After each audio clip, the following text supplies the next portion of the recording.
There's really only one difference, at bottom, between a god and a Daedric prince. One side agreed to give something up, the other side didn't. That single choice, made once, near the start of it all, is most of what explains why some of these beings walk around today as ruined, half-spent ancestors while others still hold their full power out in oblivion. It doesn't explain all of it. Different nations tell this story in flatly contradicting ways about who chose what and why, and this goes through where all of them came from, what that difference really means, every Daedric prince one at a time, and what other traditions believe instead. Before there was a world, before there was even a proper before, there were two forces. One is called Anu, the other is called Padomai. Anu stands for stasis, order, everything staying exactly as it is.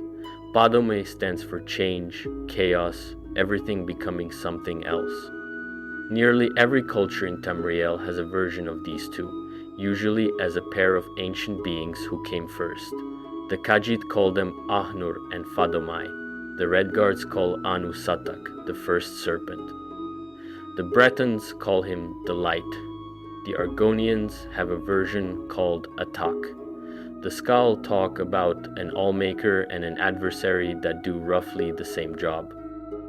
The most detailed telling of what happened between them comes from the Anuat, a creation story credited to the Aelids. In it, Anu and Padome are brothers who wander into the void together. Their interplay, light moving against darkness, produces a third being named Nir, who stands for the Orbis and for possibility itself. Both brothers are taken with her. She loves only Anu. Padome pulls away, bitter about it.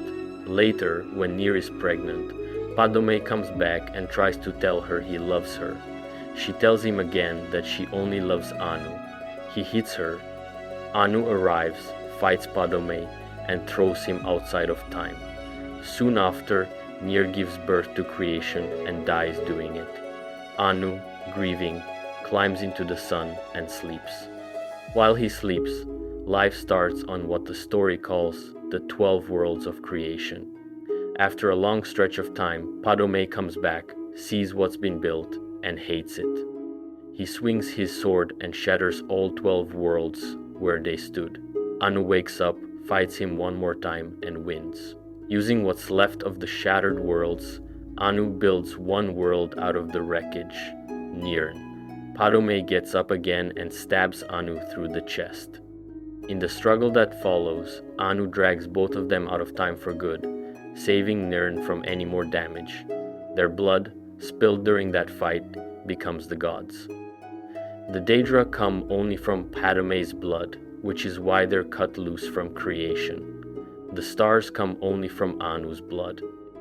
The Aedra come from blood that mixed together, some of each, which is supposedly why they're capable of both good and evil, and why they stayed tied to creation instead of drifting free like the Daedra did. Of the 12 worlds, only 2 survive inside Nirn, the world of the Elnofe and the world of the Hist. Their remains become Aldmeris and Black Marsh.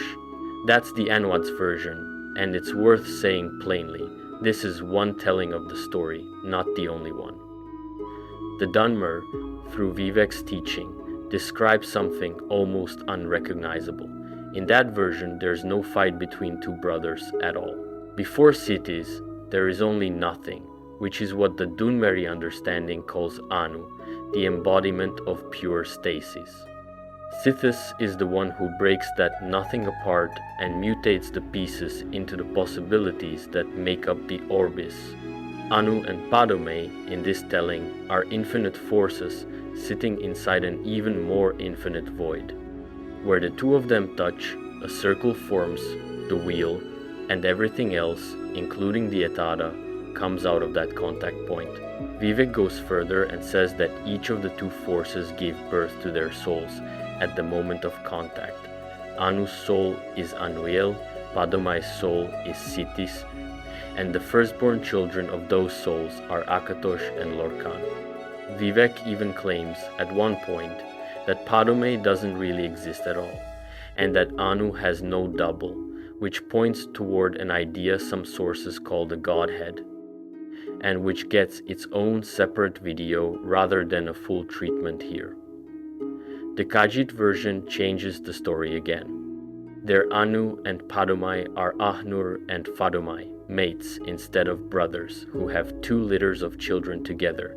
The first litter becomes the Aedra, the second becomes the Daedra. Fadomai then tricks Ahnur into helping make 1 more litter in secret. The roles flip here. It's Ahnur, the stasis figure, who turns violent, attacking Fadomai while she's giving birth to Nirni, Azura, and the twin moons. Fadomai flees into the void to have her last child alone. That child is Lorkaj. Even the moral shading flips depending on who's telling it. In the Anuad, Padomai is the aggressor and Anu is the one trying to protect creation. In the Khajiiti version, it's Anur, the order figure, who attacks, and Fadomai, who's the victim. Nobody has reconciled these into one consistent account. And this video is going to run into that same pattern again and again, the same basic shape of a story, but the details, and sometimes the moral rules, changing by culture. There's a name for everything that exists before Nirn takes shape, the Orbis. It's sometimes called the Grey Maybe, which is what Nirn means translated out of the old Elnofex language, and it gets personified sometimes as a being named Nir, the feminine principle of the cosmos. For most practical purposes, the Orbis just is the universe.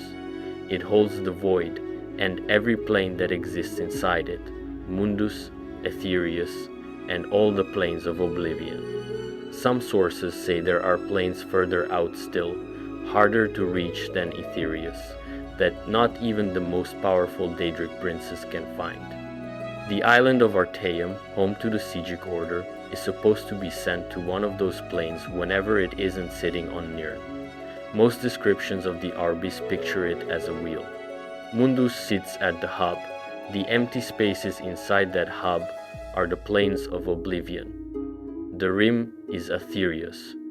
Past the rim is the void. 8 spokes connect the rim to the hub, and those spokes are usually said to be the 8 divines, the same beings that are also, somehow, planets orbiting Nirn. The sun came from Magnus tearing a hole in the sky on his way out of the project. The stars came from the spirits who followed him doing the same thing on a smaller scale. Vivek's teaching describes the structure differently, using the same 2 primal forces from the last chapter. Anu and Padomai are infinite forces sitting inside an infinite void. Where those 2 forces touch each other, a shape forms, a perfect circle of pattern and possibility. That circle is the wheel, and the Orbis is what fills it. Outside the wheel is the void itself, which can't really be described in words, because whatever else might be out there is outside language entirely. Some Altmeri sources reject the wheel picture altogether and describe the Orbis instead as a telescope, stretching back to the eye of Anui El, with countless Padomaic spirits lining its walls.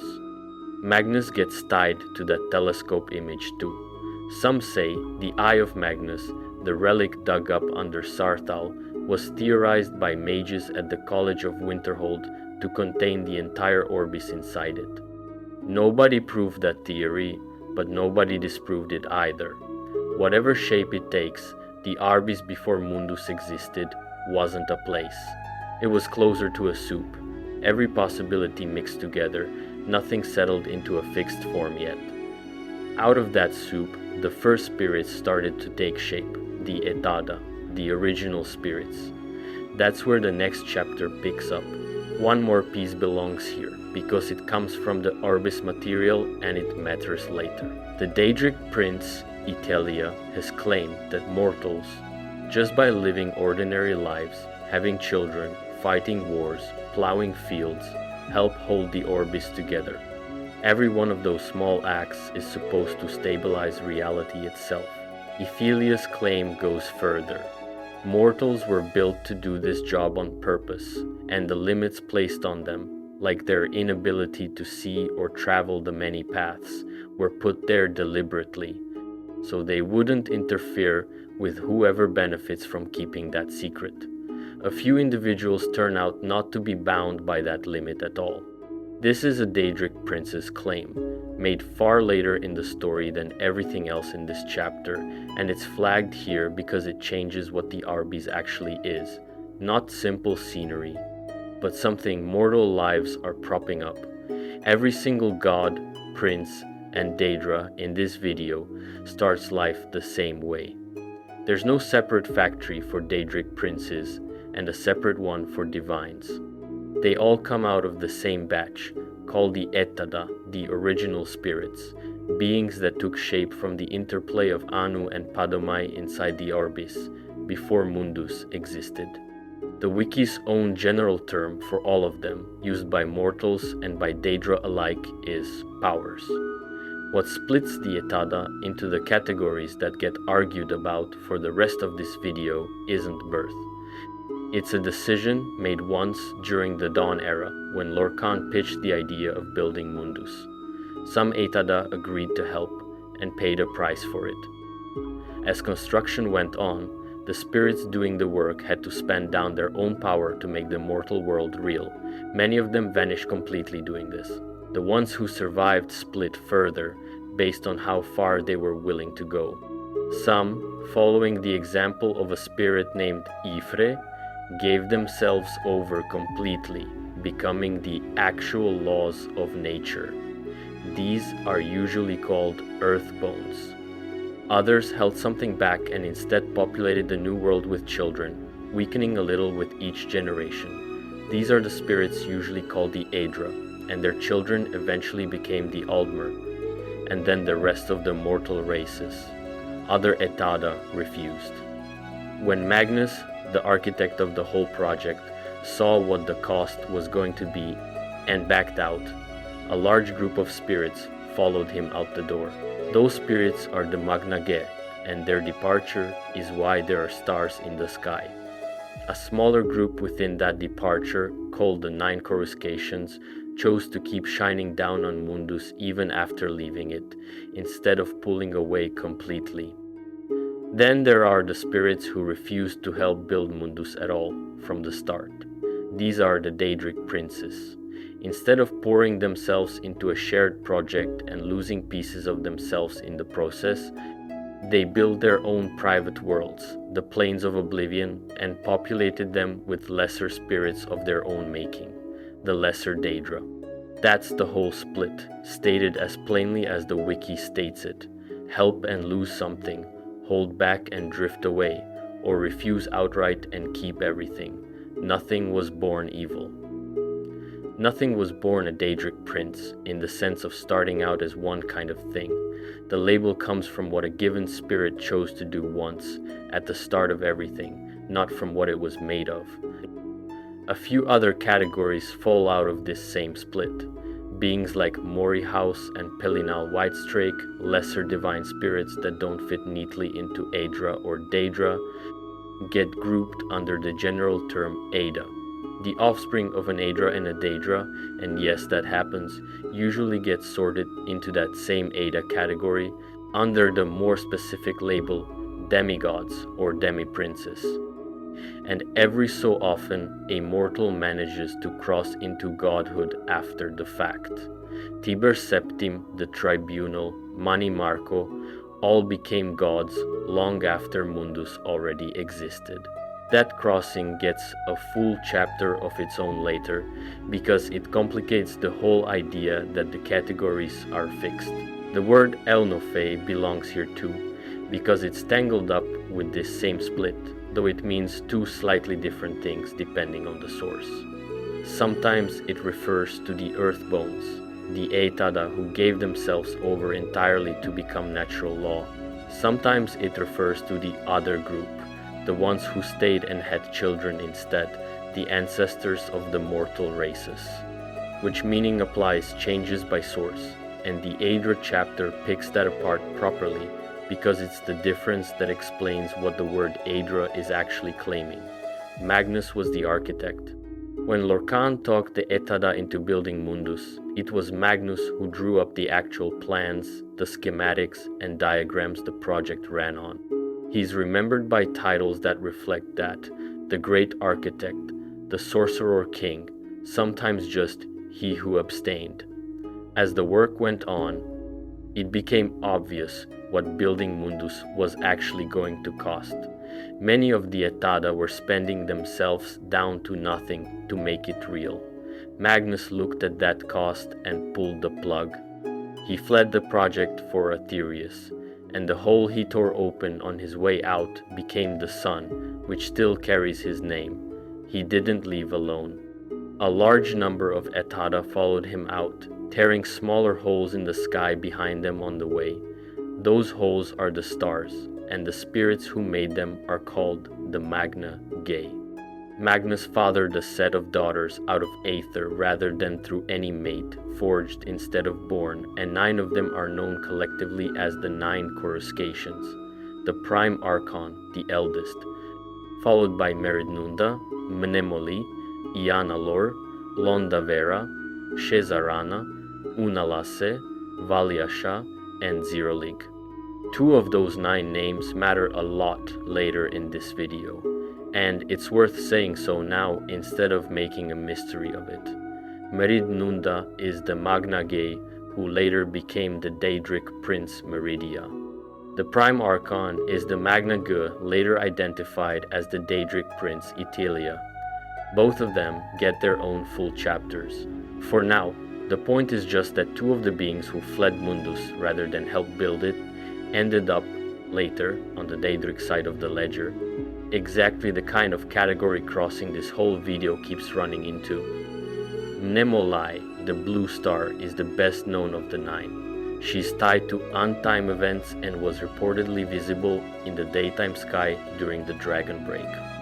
One account claims she wasn't an original Magna Gae at all, but something Sotasil made much later, a cosmic daughter he named Memory, who outlived him after Almalexia killed him. Both stories exist about the same star, and nothing in the record settles which one is right. There's a genuine dispute about where Mehrunes Dagon came from that runs straight through the Magna Gae, and it's worth laying out here instead of saving it entirely for his own chapter, because it changes how the ones who ran get read. Munkar Camoran's writings credit the Magna Gae collectively with creating Dagon, somewhere he calls the Bowels of Lig.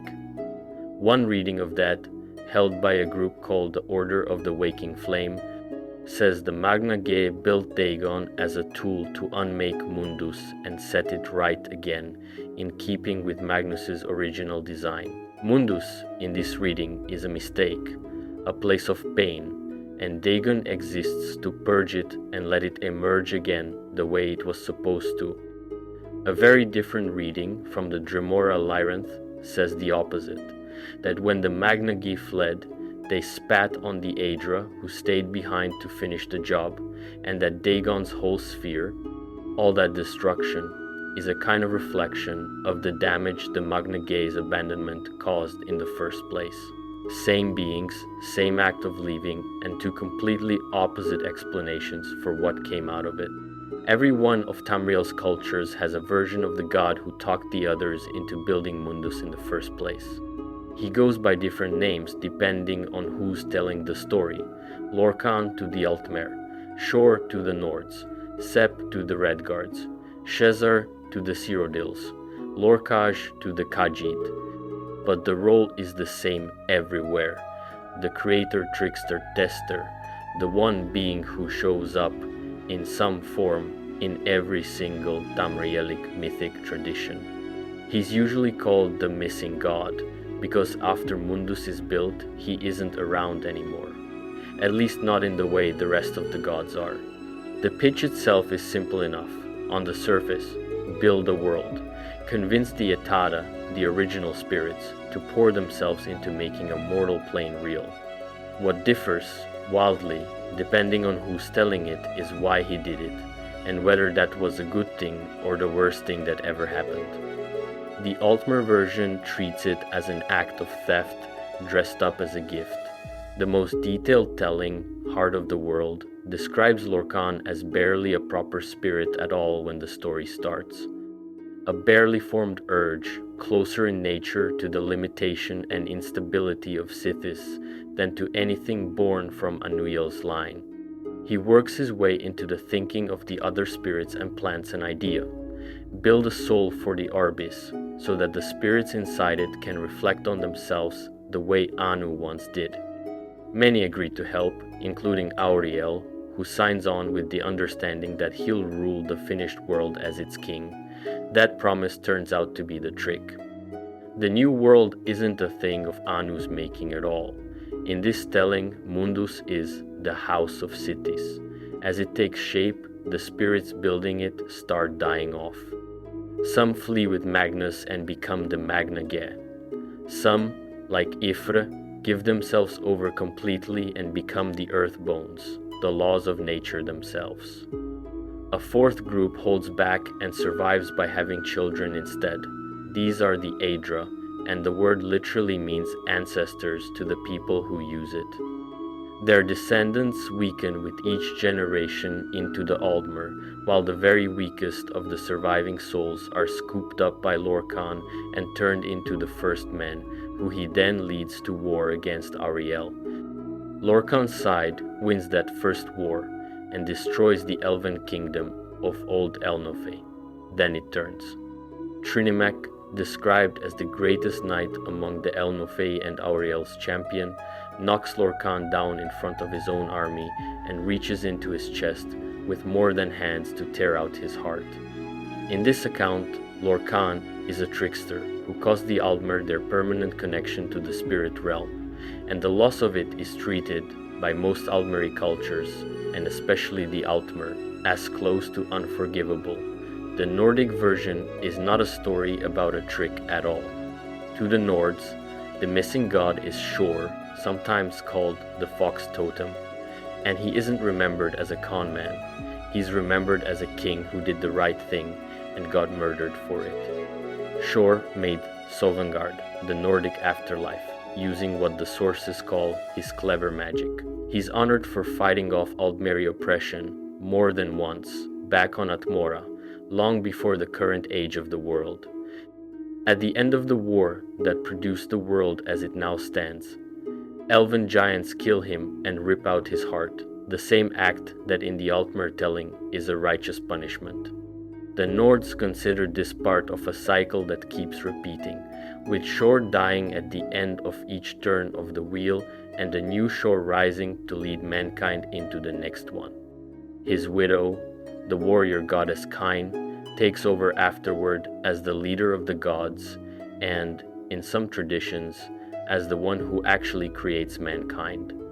Both of those are full, internally consistent stories about the same set of events, told by cultures who were, by their own accounts, on opposite sides of the war that resulted. The Altmer call it the Sundering.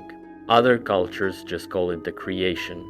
Neither side treats it as one story with 2 points of view. Each one treats its own version as simply what happened, and the other side's version as, at best, a distortion. There's a third version worth flagging briefly, even though a later chapter goes into it properly. The Dunmer, through Vivek's teaching, don't treat Lorcan as either a trickster or a wronged hero. They treat him as a weapon sent on purpose by Sithis to free slaves the other gods had trapped. That's a third moral reading of the exact same act, and it doesn't split the difference between the other two. It rejects the premise both of them share, that Lorcan was acting on his own. After Magnus fled and the project nearly fell apart, the Etada who remained called a meeting. It happened at a structure called the Adamantine Tower, on what's now the Isle of Balfira, in an event usually called Convention, or sometimes the Moot at the House of We. It's described as taking place outside normal time altogether, an impossible point in one source's word for it, which is part of why nailing down exactly when it happened doesn't really work. Two things got decided at convention. The first was what to do about Lorcan. Accounts of his punishment don't agree on the details. In the more mythic telling, the one that goes with the heart of the world story from the last chapter, Trinimac physically knocks Lorcan down and tears his heart out with, in the text's own words, more than hands. A separate, less mythic account skips the physical fight and describes something closer to a trial. The assembled Aedra judge Lorcan guilty, and Auriel himself executes the sentence on top of the tower, removing his divine spark as punishment. Either way, the heart itself refuses to die. It's described as laughing at every attempt to destroy it, because by that point it had become one with the new world, the heart of the world, not just Lorcan's own. Unable to get rid of it, Auriel fastens it to an arrow and fires it as far away as he can.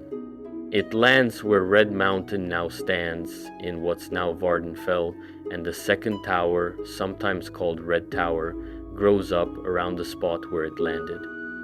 The rest of Lorcan gets carried off by his own followers and exiled to wander creation, no longer welcome among the other gods.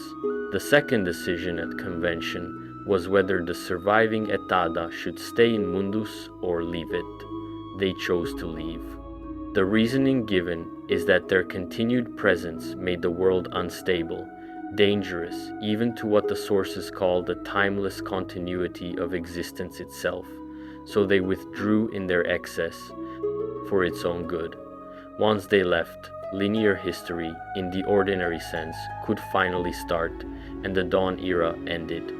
There's a sharply different reading of this same meeting that belongs to one specific group, the Mythic Dawn, and it's worth stating clearly that it's theirs and not general lore. In their teaching, the mortal world was never a shared project at all. It was already Lorcan's own private plane of oblivion, which the other gods stole from him and relabeled Tamriel. Under this reading, the Aedra didn't punish a trickster, they committed the original crime, cutting Lorcan's descendants, meaning every mortal, off from their own divine sparks on purpose, so that worship of the 8 divines would look like the only way out of the trap. Mankar Camoran, the cult's leader, calls this the First Tower Dictate in his own writing.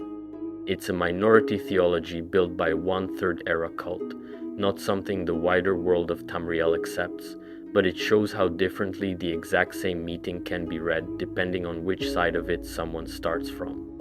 The towers themselves are worth explaining plainly, without going too deep, because they come up again later. They're physical structures scattered across Nirn, and they're described as echoes of a single metaphysical tower, Adamantia itself, meaning the adamantine tower where convention happened. Every tower has its own stone, a smaller object that lets it focus power and shape reality around itself. Adamantia's own stone, the Zero Stone, still sits inside the tower on Balfiera, inert and unopened, and no mage in recorded history has managed to unlock what it does. Other towers exist across Tamriel, the White Gold Tower in Cyrodiil, built by the Aelids specifically to imitate Adamantia, the Throat of the World in Skyrim, a tower the Bosmer grew instead of built out of a magic acorn, and each is tied to the stability of the region around it. When a tower falls or gets damaged, reality around it tends to come apart, which is why so many of Tamriel's worst disasters involve one tower or another failing. Red Mountain, the tower built around Lorcan's heart, becomes the most important one for the rest of this video. In the First Era, the Dwemer dug down and found the heart still there, still radiating power, and started building tools to use it. What they built out of it, and what it eventually did to them, gets its own space later. For now, it's enough to know where the heart landed, why it landed there, and that the towers are the thing holding the whole arrangement convention set up in place. The word Aedra is Aldmeris, and it translates to ancestors. That's not a rough approximation. The wiki calls it an exact Elvish title. The proper singular is Aedroth, though almost nobody uses it that way. The word gets used as a collective almost every time. In everyday use, Aedra usually just means the 8 great spirits who follow Lorcan and help build Mundus. Vivek's teaching pushes back on that shortcut and calls it a mistake. According to him, some of the spirits now called Aedra weren't even among the greatest of the original Etada before Mundus existed. They only became that significant by taking part in building the world, what he calls their creation of the dawn. So the term, properly used, covers more ground than just the 8 names most people know. Because they bound themselves to the world they built, the Aedra pick up some blunt nicknames. They're sometimes called the dead gods, sometimes the mortal gods. A few sources go further and call Mundus their cemetery, describing them as spent ghosts who died in pursuit of an impossible goal, with burial crypts standing in for whatever's left of them. Not every source is that harsh, but the pattern holds across most of them. Whatever the Aedra were before convention, they gave enough of it up that alive doesn't quite describe them anymore. At least not the way it describes a Daedric prince. That giving up is also why they're bound and limited. Before convention, by every account, the Aedra held every power at every time, amendment at every ordering. Both the world and its architect gods were still young. And being young, they were mighty but couldn't fully show up inside the world they were making. Convention is what fixed that. It's the moment the limits actually got imposed, the trade formalized. That trade is worth a full chapter of its own, coming right after this one. For the Altmer specifically, the word ancestor isn't a metaphor. Altmer think of themselves as literal descendants of the Etada, in what the sources call an unbroken line running all the way back to the creation of Nirn. Most Altmer and Bosmer claim direct descent from Ariel. Some count Trinimac, Sirabane, and Finaster among their ancestors too. Because of that claimed lineage, Altmer believe every one of them carries a piece of the divine spark, which is part of why many keep an Ogma, an ever-scriven scroll recording the events of their life, kept in honor of the ancestors they believe are watching. Their prayers lean on the same idea. Ariel gets addressed as the fixed center of existence, and the faithful are told again and again that giving praise to the divines is the same act as giving praise to their own ancestral line. For the Altmer, in other words, worshipping a god and honoring an ancestor are not two different religious acts. They're the same act, because as far as Altmeri belief is concerned, they're the same relationship. It's worth noting that not everyone in Oblivion accepts even the basic premise here. The Dremora Liranth calls Mundus the cemetery of the Aedra too, but adds something to it. She says the Aedra's hopes for their mortal descendants never really worked out, because mortals turned out to be foolish, though she still credits them with wringing order out of chaos through sheer conviction. A different Daedra, the information broker Madame Wim, goes further than that and says nobody, living or dead, can actually explain what the Aedra and the Daedric princes really are to each other, and that nothing she's ever come across in a long life suggests the Aedra are anything more than a story mortals tell themselves to feel safer at night. That's a Daedra's opinion, not a fact, but it's on the record, and it's a useful reminder going into the rest of this video. Even the beings who are supposedly on the other side of this divide don't all agree the divide is what people think it is. If Aedra means ancestors, Daedra means the opposite, not our ancestors. Again, That's the literal translation given for the word, not a loose gloss on it. It isn't a synonym for demon, even though people use it that way constantly, and it isn't really a synonym for evil either, even though that's the reputation that sticks. A few habits of speech make this confusing. Aedra and Daedra get used interchangeably with gods and demons all the time, in casual conversation and even in some official sounding texts, but the wiki is blunt that the words aren't actually relative to each other the way good and evil are. There are specific elvish titles about ancestry, whether a given spirit belongs to the elves' mythical family tree or not. Only the plural, Daedra, is technically correct, though it gets used in the singular constantly too, the real singular.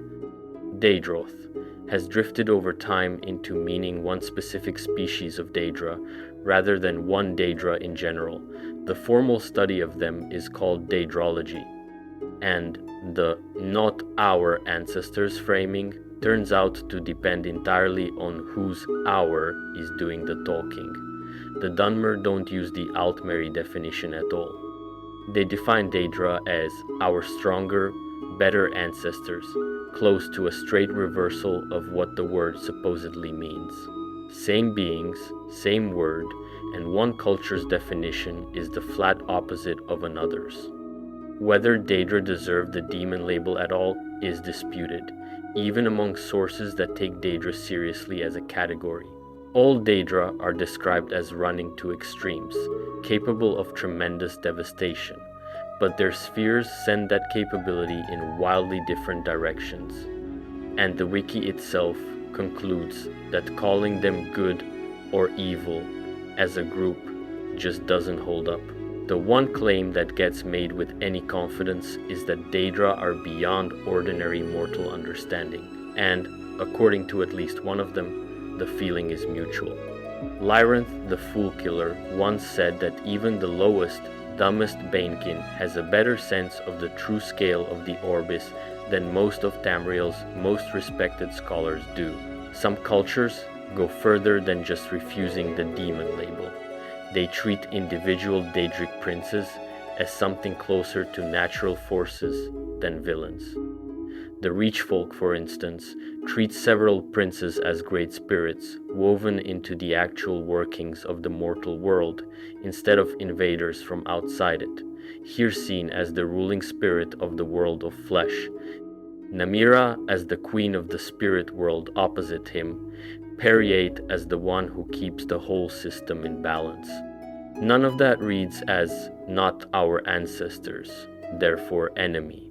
It reads as a different, non-hostile relationship to the exact same beings other cultures call demon. What does hold up across most sources is the practical difference that gave rise to the label in the first place. The Daedra are described as tainted etada by Altmeri myth specifically, spirits who refuse to spend themselves on Mundus the way the Aedra did. They didn't lose anything in the founding of the mortal world, because they didn't take part in founding it. Whatever they had going into that moment, they still have. That's the real content behind not our ancestors, not evil, not demon, just a different choice, made once, that left them whole, while the Aedra spent themselves thin. What that choice actually bought them, and what it cost, is the whole subject of the next chapter. Strip away the mythology and the cultural variation, and the difference between an Aedra and a Daedric prince comes down to one transaction made once a very long time ago. The Aedra put themselves into the world. Building Mundus wasn't free. It cost the spirits who did it a piece of themselves, and what they got in exchange was a permanent, physical, ongoing world for mortals to live in. They bound themselves to the earth bones, the very laws of nature they helped set up, and in doing that they picked up limits that didn't exist before. They can't be everywhere anymore, can't do everything anymore, and because they're now bound by the same contract of creation that governs everything else in Mundus, they can actually be killed. Not banished, killed. That's a real vulnerability the Daedra don't share. The Daedra kept themselves whole. They refused to spend anything on Mundus, so they never had to give anything up. Whatever power they had at the start of everything, they still have, undiminished, because they never poured it into a shared project the way the Aedra did. The price for that is exile. They stay permanently outside Mundus, confined to their own planes of oblivion, unable to set foot in the mortal world the way the Aedra briefly could before convention. When a Daedra dies in Mundus, it doesn't actually die. Its vestige, the Daedric equivalent of a soul, gets banished back to the plane of oblivion it came from and eventually reforms. Killing a Daedra on Nirn is closer to knocking on its door and getting sent home than actually ending it. That's the whole trade, and it's worth being plain about how much of this video it explains. Every argument about whether a given prince is evil, every question about whether the Aedra actually deserve their reputation as noble sacrificers, every case where a spirit seems to sit uncomfortably on one side of the line or the other, all of it traces back to this one decision, made differently by different spirits at the same moment in the Dawn era. Power for permanence, or permanence for power. Nobody got both. One detail complicates even this clean version, and it's worth flagging here instead of pretending the trade is perfectly tidy. The sources also describe the Aedra as representing stasis and the Daedra as representing change, bound to fixed law on one side, capable of reshaping their own realms on a whim on the other. That's a different axis entirely than the spent power versus kept power one, and the two don't always point the same direction. A later chapter digs into exactly where that axis stops lining up with the Aedra-Daedra split altogether. One claim about the Daedra shows up over and over in the sources, stated almost as a rule. Daedra can't create anything new. They can only take what already exists and change it, twist it, copy it. The wiki states the contrast directly. The Aedra are described as capable of creation, of making things that are truly new, while the Daedra can only change and mimic what's already there. Their own creations back this up, over and over. Mephala's realm, the spiral skein, is populated with Daedra shaped like beetles, scorpions, wasps, and spiders. Recognizable animal forms borrowed from Nirn and made stranger. Nocturnal's Evergloam has Crow Daedra. Mehrunes, Dagon's Deadlands are full of nightmare animals, twisted versions of ordinary creatures. None of these are new kinds of life. They're outlandish, sometimes corrupted, versions of things that already existed on Nirn first.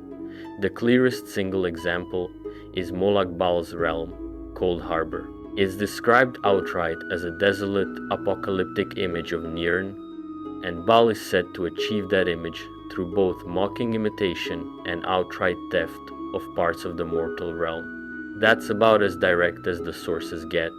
His whole plane is described as built by copying and stealing, not by inventing. It's worth flagging where this tidy rule gets less tidy, because the sources aren't fully consistent about it. The planes of oblivion themselves are routinely described as created by their princes, the same word used for what the Aedra did to Mundus. And both Mundus and the realms of oblivion are said to be formed out of the same underlying stuff, something the sources call creatia. Some collective realms, like Infernus, home of the Flame Atronax, aren't shaped by any single Daedra's will at all, but grow as an extension of the lesser Daedra living there, its own kind of making something, even if nobody planned it. So the Daedra only imitate rule. holds up well as a description of what their realms tend to look like, all those borrowed, twisted echoes of Nirn. But the sources use the word create for Daedric princes just as casually as they use it for the Aedra. The line between creation and arrangement isn't drawn as sharply in the actual texts as the tidy version of the rule suggests. What that arguably means for the Daedra's actual power is worth sitting with rather than rushing past. If the difference is real, then everything a prince does, no matter how vast, how strange, how seemingly impossible, is still working with material that already existed somewhere first. Their power isn't the power to make something from nothing. It's the power to take nearly anything and remake it into almost anything else, on a scale most mortals can't picture, using material and rules that Mundus and the Aedra put in place first. For a Daedra, dying in the way mortals mean it mostly isn't possible.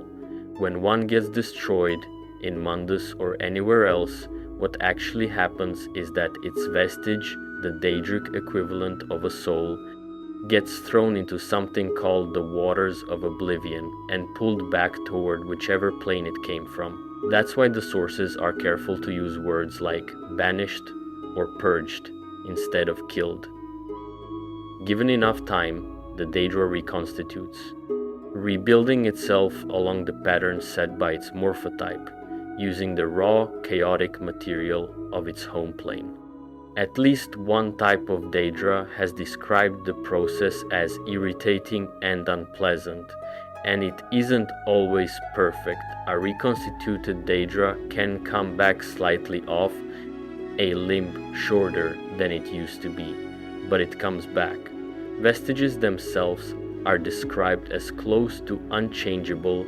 They don't grow, don't develop, don't experience the kind of change a mortal soul does. And the higher up the hierarchy a Daedra sits, the more that rigidity applies. Even a Daedric prince can't permanently strip another prince of power. Not really, even when both of them want it to stick. The clearest case is Ithelia. When she was first imprisoned, her power was stripped down until she was, in the source's own words, as powerless as a mortal, and she still gradually got it back. Later, she tried giving up her power on purpose, hoping to rid herself of a destructive rage that came with it, and it didn't work either way. Her nature as a prince kept restoring both the power and the rage, whether she wanted them back or not. The only fix anyone found was exiling her to an entirely different reality. Even getting rid of a prince's power on purpose, with that prince's own cooperation, turned out to be something nobody could actually pull off inside the normal rules. Dremora put the whole idea into a single line about themselves. As creatures of oblivion, they have no need to fear death. It isn't bravado, it's closer to a plain description of what they are. There is one real exception on record, and it applies to lesser Daedra instead of princes. A device called a cataclysm, built by a moth priest named Elegian, can permanently merge several Daedric vestiges together into something new called an incarnate, and that process fully erases the original identities that went into it, even though some trace of their essence carries forward inside the new being. There's also exactly one other known way a lesser Daedra can be made to never come back. Its own progenitor prince can consign its essence to nothingness on purpose. That happened to the Dremora Torvesard, whose end came at the hands of his own prince, Ithelia. The Aedra sit on the opposite side of this. Because they bound themselves to the same contract of creation that governs the rest of Mundus, they picked up mortality's other half along with it, real vulnerability, not just banishment. The clearest case anyone points to is Trinimac. According to the popular version of the story, Trinimac, once the greatest of the Altmeri ancestor spirits, was swallowed by the Daedric prince Boethia, tortured and twisted inside her, and released as something else entirely, Malakath, an enraged being bent on revenge. A separate orcish telling changes several details but keeps the same shape: Trinimac, defeated, transformed, and reborn under a new name, Moloch, with some of his own worshippers insisting Moloch is still the same Aedra underneath, and that Malakath is something else that stole his followers. Either way, whatever happened to Trinimac wasn't a banishment. He didn't get sent home to reform along his old pattern. He came back as a different kind of being altogether. On the other side of the line, this whole video keeps drawing, which is exactly why the categories get called unstable, and it's worth a full chapter of its own. Each of the chapters in this part follows the same shape, what the lore actually states, what theory people build on top of it, and where that theory runs into trouble. Put the last several chapters together and the shape of the whole video starts to show. Every Aedra and every Daedra came from the same stock, the Etada. What split them wasn't birth, wasn't blood, wasn't some built-in nature stamped on them at the start. It was a decision made once, in the Dawn era, about whether to help build Mundus or not. Some agreed and paid for it, spent power, took on limits, became bound to a world they can now be killed in. Some refused and kept everything: full power, full freedom, permanent exile. That's the whole difference according to the sources, laid out as plainly as this video can lay it out. Nothing was born a Daedric prince. Nothing was born an Aedra either. Both labels describe a choice, not a species. It's a clean idea, and it explains a lot of what gets covered later. Why some princes get treated less like monsters than their reputation suggests. Why some Aedra get called cowards by beings who were supposedly on the other side of the moral line. But the idea runs into a real problem the moment it gets applied to anything born after that first decision. Take a lesser Daedra. According to the Mazken information broker Madam Wim, the way a lesser Daedra usually comes into being is that a Daedric prince simply makes one, forms its vestige directly out of the raw material of the prince's own realm, and sets its nature and its path at the moment of creation. That Daedra never stood at the edge of Mundus and decided against helping build it. It was never even alive at the time of that decision. It was manufactured afterward, already shaped, already Daedric, with no refusal to point to and no choice it ever got to make. The same problem shows up from the other direction. Some spirits that get called Daedra don't look like defectors from a shared project at all. They look like something closer to a byproduct. The Drow Mothra of Khajiit myth come out of Namira's darkness, taking root inside Lord Khaja's chest, not out of any decision those specific spirits made. The Shifkin, created by Molag Bal by splicing traits from Dremora and Shivilai together in his own laboratory, didn't choose anything either. They were built to order, the same way a craftsman builds a tool. So the choice not species idea holds up cleanly for the first generation, the actual Etada who were present at the birth of Mundus and had a real decision in front of them. It gets much shakier for everything born since, because most of what gets called Daedra today never got offered that choice in the first place. They were born already sorted, on one side of a line that was drawn a very long time before they existed. There's another way to sort the same set of beings, and it doesn't come from choice at all, it comes from blood. Anu stands for stasis, Padome stands for change. According to the Anuad, the stars formed purely from Anu's blood, the Daedra formed purely from Padome's blood, and the Aedra formed from blood that mixed both together. On that reading, Anuic and Padomaic ought to line up neatly with Aedra and Daedra. They don't, and the mismatch is one of the strongest arguments in this whole video that the 2T model is too simple. Start with the Aedra themselves. By the Anuad's own account, no Aedra is purely Anuic. Every single one carries mixed blood, some Padme in with the Anu. Purely Anuic blood only produced the stars. So even at the level of the founding myth, Aedra equals Order's side was never quite true to begin with. It was always a blend.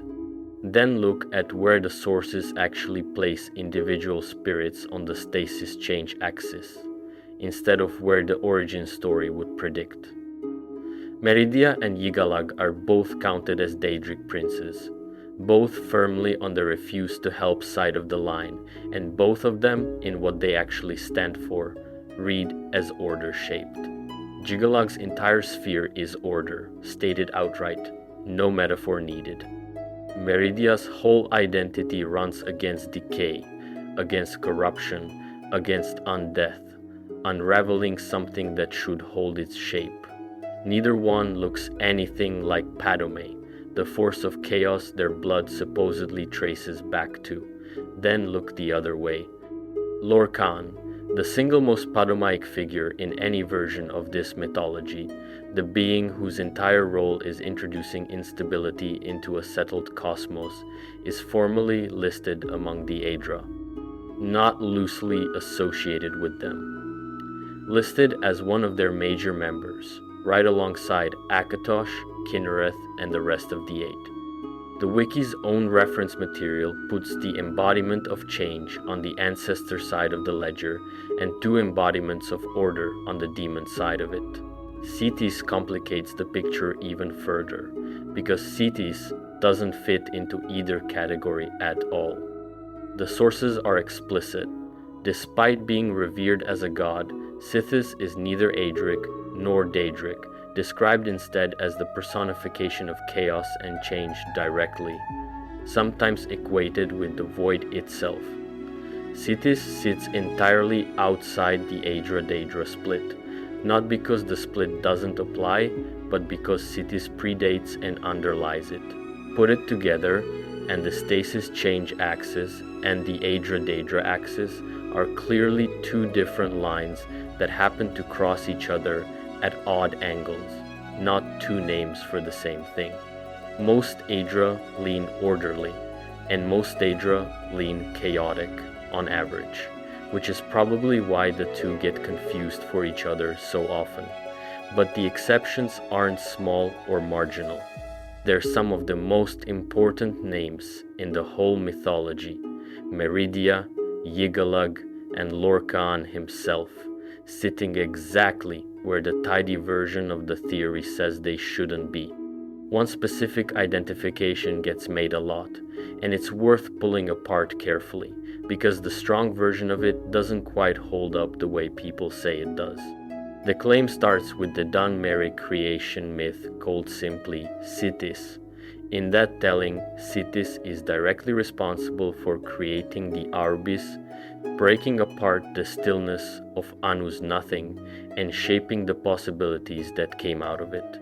Anuyel comes along afterward and builds everlasting, imperfect worlds to counter him, populated by the Aedra.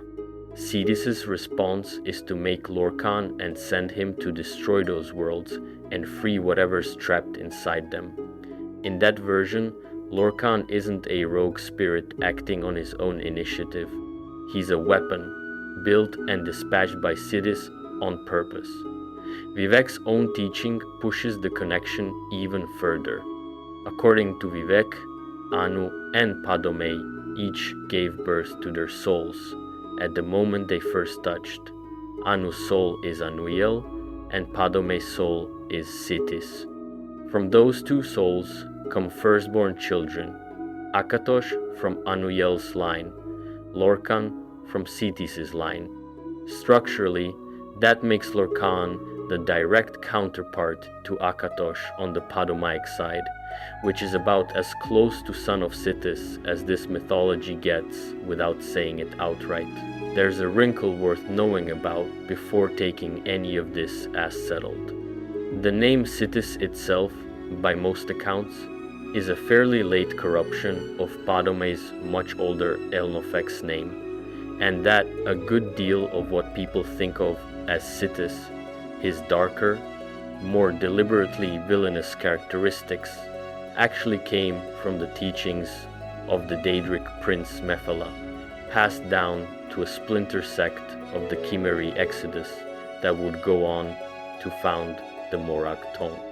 That doesn't erase the identification, but it does mean some of what Sithis is popularly understood to be looks like a later layer of theology built on top of Padome's name, not a fact reaching all the way back to the beginning of everything.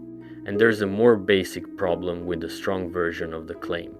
Sithis is explicitly described as neither Aedric nor Daedric, not a being who sits in the same category as Lorcan at all, but something closer to a name for Padoma itself, the raw principle, rather than a person with a family tree.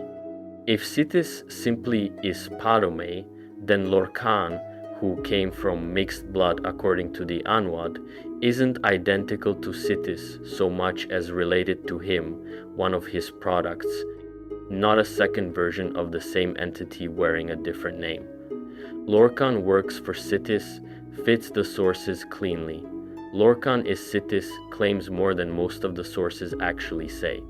One more thing belongs here, in exactly one sentence, because it's a separate story from the theology.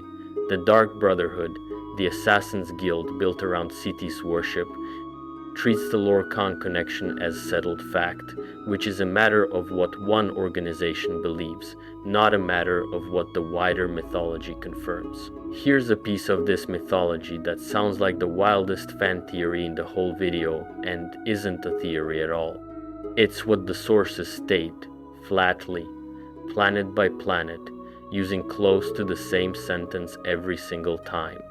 The astral bodies in the sky above Nirn, the moons, the Dominion planets are the planes of the gods, and the gods themselves seen from the ground, not named after them, not symbols of them, the same thing. There are 8 of these Dominion planets, and they carry the names of the 8 divines: Akatosh, Arkai, Dibella, Julianos, Kinnereth, Mara, Stendar, Zenithar. For each one, the sources repeat the same claim, almost word for word. The planet is believed to be the plane of the god as well as the god himself, as seen from the mortal plane, and it's said to actually be a different plane of existence in its own right, infinite in size and mass, with its appearance as a small round dot in the sky being nothing more than a visual phenomena caused by mortal mental stress. In plain terms, these things are actually physically infinite, and the only reason they look like tidy little spheres is that a mortal mind can't process something infinite and renders it down into a shape that's bearable to look at. Some of the planets even have relationships to each other that mirror the family structure of the pantheon. Dibella orbits Mara, Mara orbits Zenithar, Stendar orbits Julianos. Whether that's meant to carry religious weight or is just how the sources describe the sky isn't explained. It's simply stated as fact, the same way everything else about the planets is stated as fact.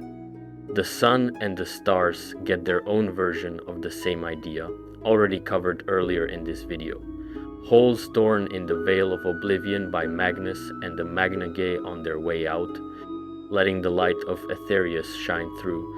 Some sources call them fragments of Magnus instead, or the blood of Anu. One exception exists: the Serpent constellation, tied across several cultures to Lorcan and to Sithis, described as wandering instead of fixed, and as being made of unstars instead of ordinary starlight. What does it actually mean for a god to be a planet? Put the 2 ideas from earlier chapters next to this one, and the picture gets stranger, not simpler. These are the same beings this video has already called the dead gods, spirits who spent themselves down building Mundus and then withdrew from it. And yet what's left of them, by the source's own account, is physically infinite. Being spent and being enormous aren't opposites here. A corpse can be infinite in size and still be a corpse. The planets aren't proof that the gods are still active, still growing, still doing anything at all up there.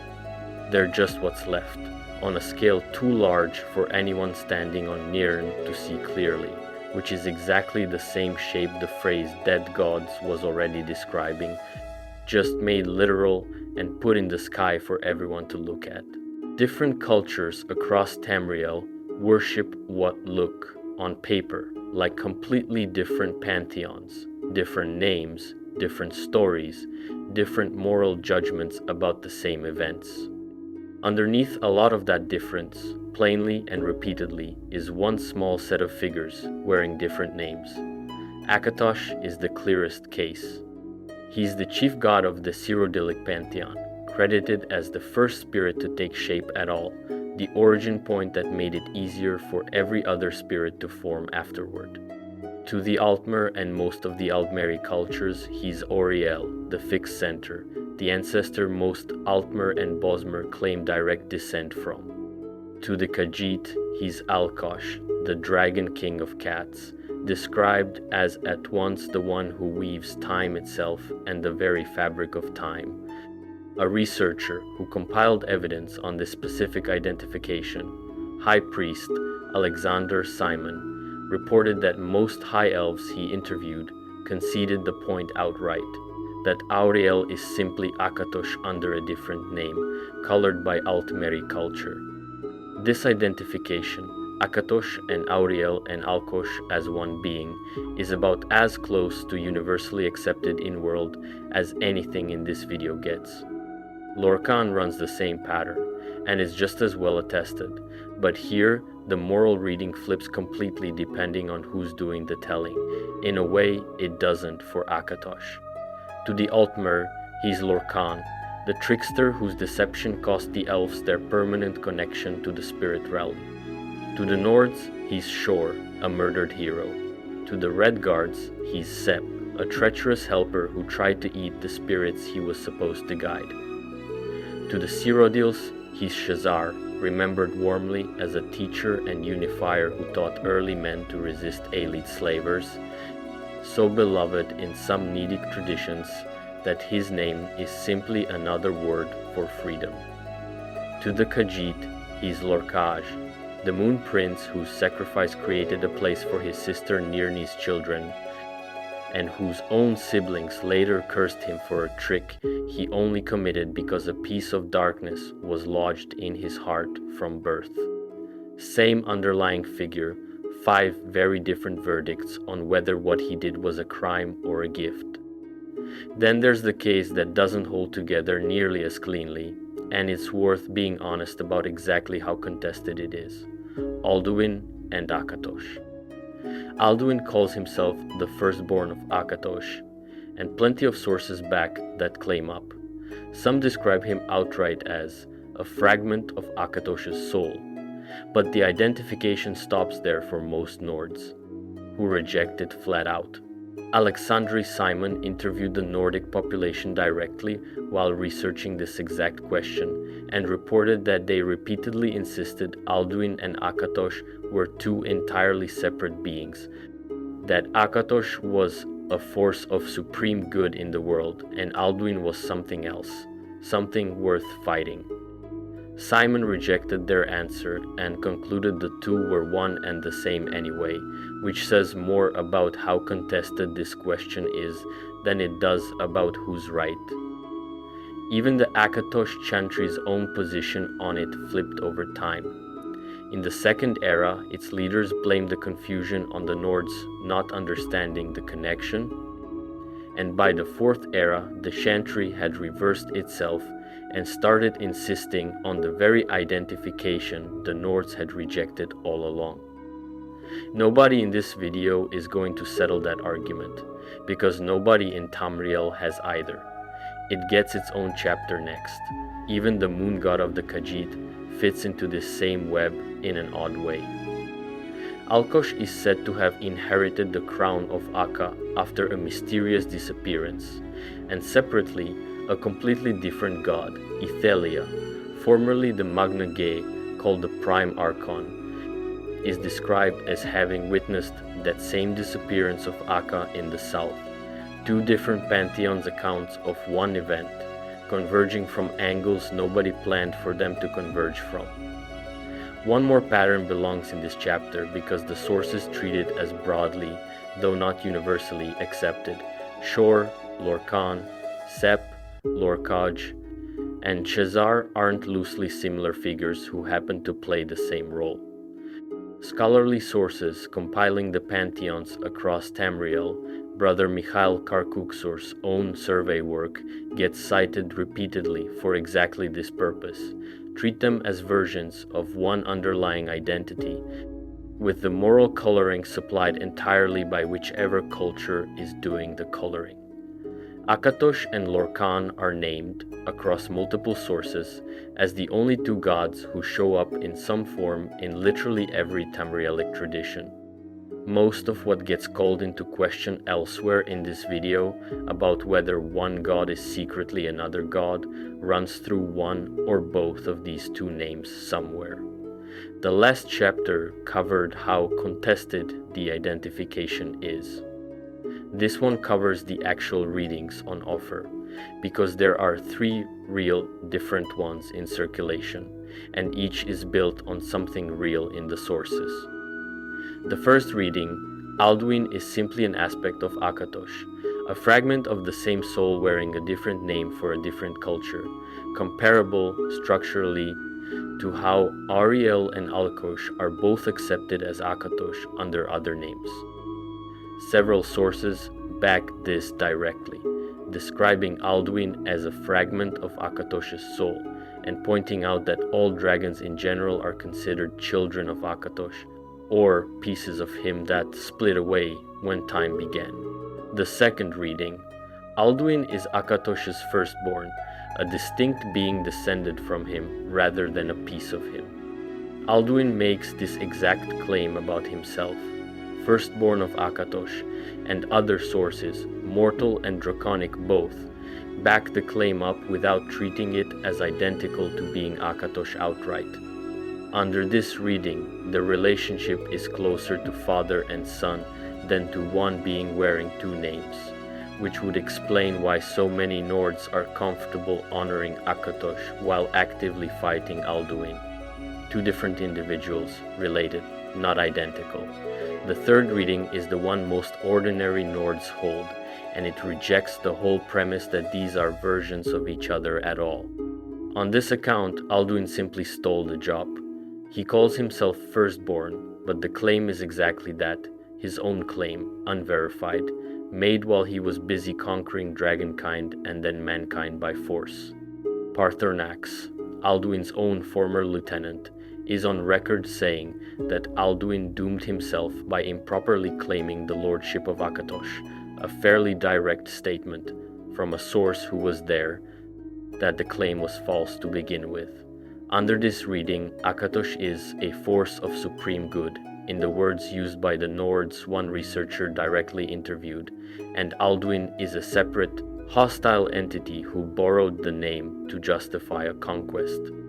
What each reading is built on, stated plainly, the first leans on the general pattern of Akatosh having accepted aspects in other cultures and on direct statements calling Alduin a fragment of his soul.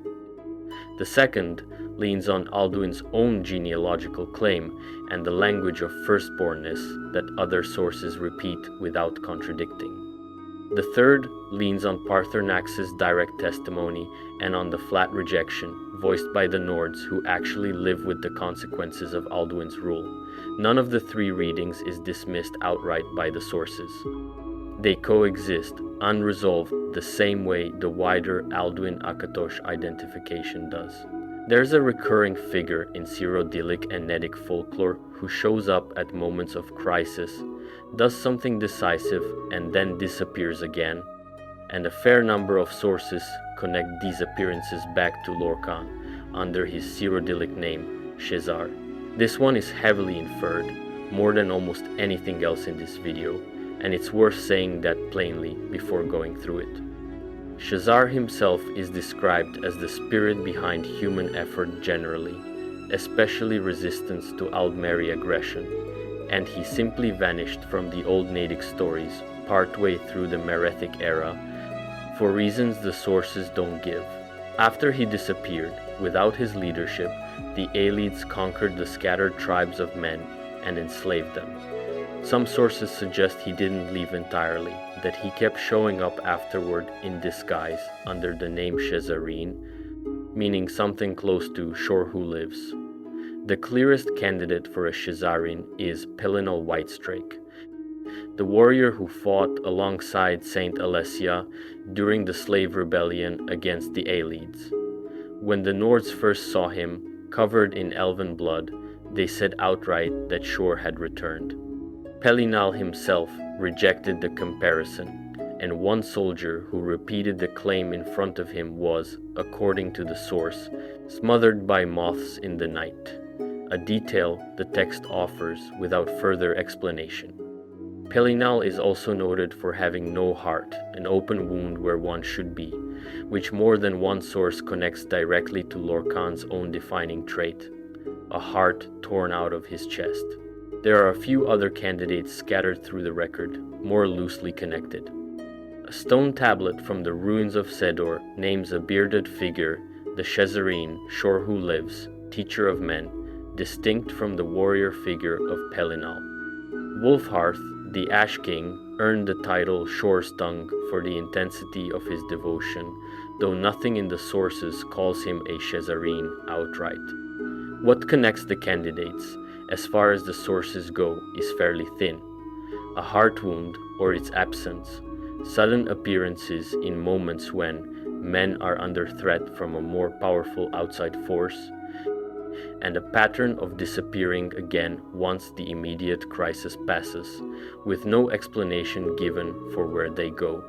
It isn't a documented chain of reincarnation with named links. It's a pattern that later scholars and storytellers noticed and started connecting, sometimes centuries after the fact, and the sources themselves flag it as inference instead of settled history, closer to a theory built from repeated coincidence than to a confirmed line of divine avatars. Every category this video has laid out so far treats Aedra and Daedra as sealed at the start of everything, fixed back in the Dawn era. Mortals complicate that completely, because mortals can become gods, and it happens often enough in the sources that it has its own name and its own mechanics. Mantling. Two words matter here, and they describe two different routes to the same destination.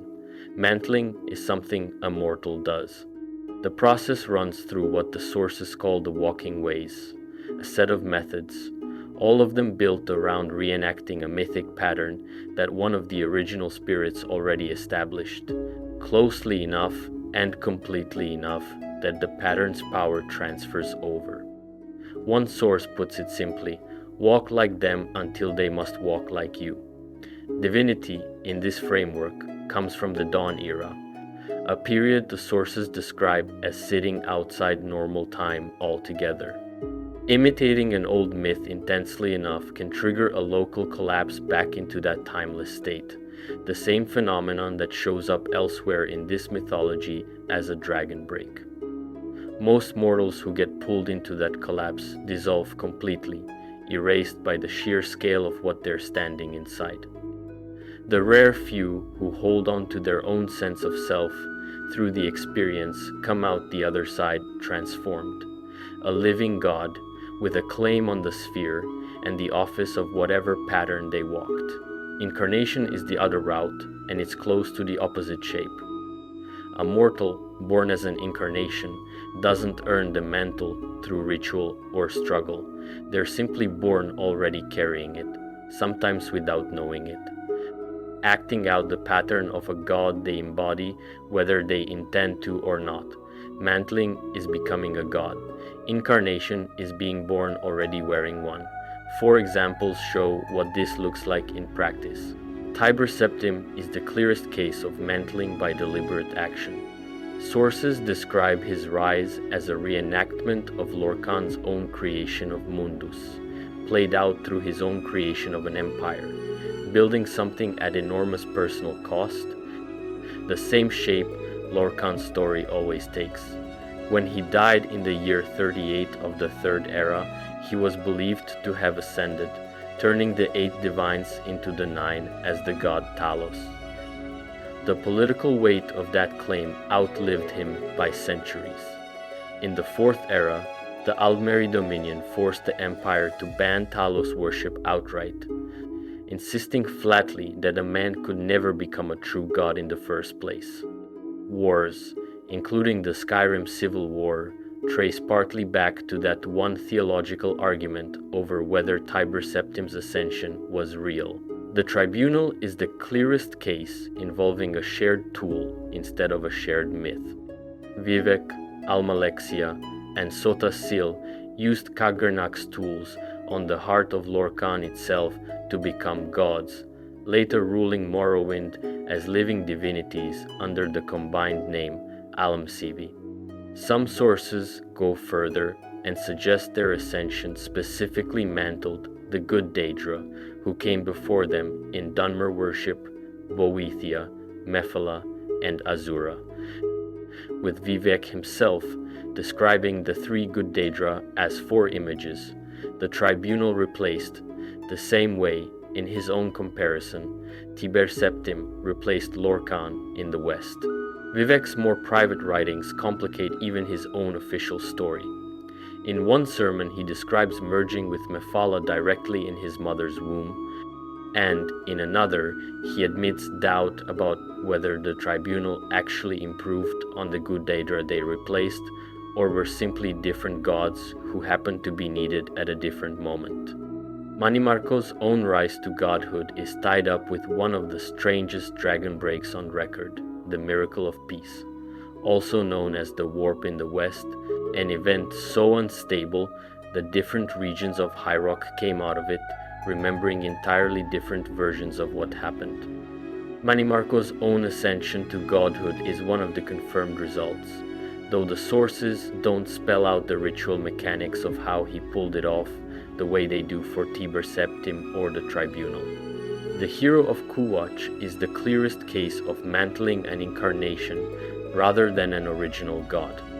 After collecting the relics of the Divine Crusader, the hero was recognized by a prophet as Pelinal Whitestrake Reborn, meaning a mortal mantling a being who was, according to some sources, already an incarnation of Lorkhan to begin with, one link removed from the original pattern instead of a direct mantling of it. After finishing what Pelinal himself couldn't and destroying Umaril the Unfeathered, the hero was returned to life by the divines as thanks. None of this is treated as rare in the sources, even if it's rare in practice. Multiple Aldmeri gods, Sarxes, Sirebane, Finister, are described in some traditions as mortals who did the same thing centuries earlier, ascending through devotion or achievement instead of through any single dramatic ritual. What connects every example, mantling or incarnation, action or birth, is the same underlying claim running through this whole video. Divinity was never handed out once and sealed shut. It's a status certain beings hold, and certain other beings, under the right conditions, can take. Every idea in this video about the Aedra-Daedra split gets tested hardest by one specific case, and the case doesn't resolve. It just keeps generating more versions of itself. The popular telling is simple enough on its surface. Trinimac, the greatest knight of the Elnofey, the most powerful of the Aldmeri ancestor spirits, opposed the prophet Veloth's new teachings, which the Daedric prince Boethia had inspired. Boethia swallowed him whole, tortured and twisted him from the inside, and then wore his shape in public to discredit him in front of his own priests, before releasing what was left. What came out the other side wasn't Trinimac anymore. It was Malakath, an enraged being bent on revenge, and Trinimac's own most devoted followers were transformed alongside him into the Orsimer, the Orcs.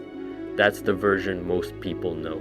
It isn't the only one. A separate Orcish telling changes almost everything about the mechanics while keeping the ending roughly the same. Trinimac fights Boethia directly, is stabbed in the back by Mephala mid-battle, gets ritually scarred and banished to a realm of ash by Boethia, and then, in a rage, cuts open his own chest and tears the shame out of his own spirit, reborn under a different name entirely, Moloch, not Malakath. A third, more elaborate myth called From Exile to Exodus gives yet another sequence, with a cursed spirit named Malak entering Boethia's body and merging with a fused Boethia Trinimac being. Before Azura and Mephala intervene, Malakath forms out of the wreckage of that struggle, and Boethia personally seals him into a new shape as the god Mauloch, distinct from the raging Malakath who came before him in that same story.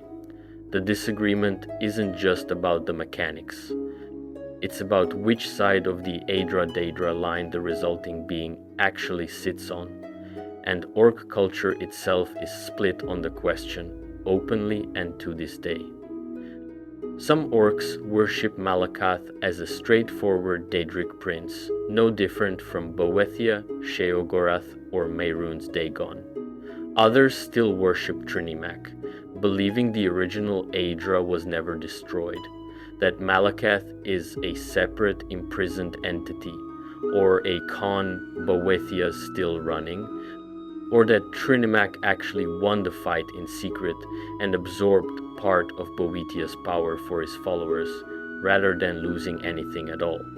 The disagreement produced real political consequences. King Kurog of Orsinium promoted Trinimac worship in the Second Era, and King Gortwag Gro Nagorm did the same after the warp in the west. Both moves controversial enough that some orcs worried openly about the consequences of turning away from Malakath. As one source summarizes the split bluntly, Moloch gets treated by some as an Aedra like Trinimac always was, while Malakath gets treated as a Daedra, two names for the same disputed event, sorted onto opposite sides of the very line this whole video has been drawing. One more voice belongs in this chapter because it questions the premise underneath all of the above instead of picking a side within it. The mask and information broker Madam Wim points out that nobody, living or dead, can actually confirm how the Aedra and the Daedric princes relate to each other in the first place, and she raises a pointed question about the Trinimac story specifically, which is more likely, she asks, that an all-powerful Aedra really was swallowed by a Daedric prince and recast as a lesser shadow of itself, or that mortal scholars already biased against the orcs simply found a convenient metaphor and ran with it. She isn't offering an answer. She's pointing out that even the foundational fact everyone assumes that Malakath used to be someone else might be a story built to explain a people's low status after the fact, instead of a real event anyone actually witnessed. Even Malakath himself, on the rare occasions he's addressed the question directly, has called the popular version of his own origin story far too literal-minded, which isn't a confirmation and isn't a denial either. Whatever happened to Trinimac, if anything did, nobody involved is willing to settle it, including the being it supposedly happened to.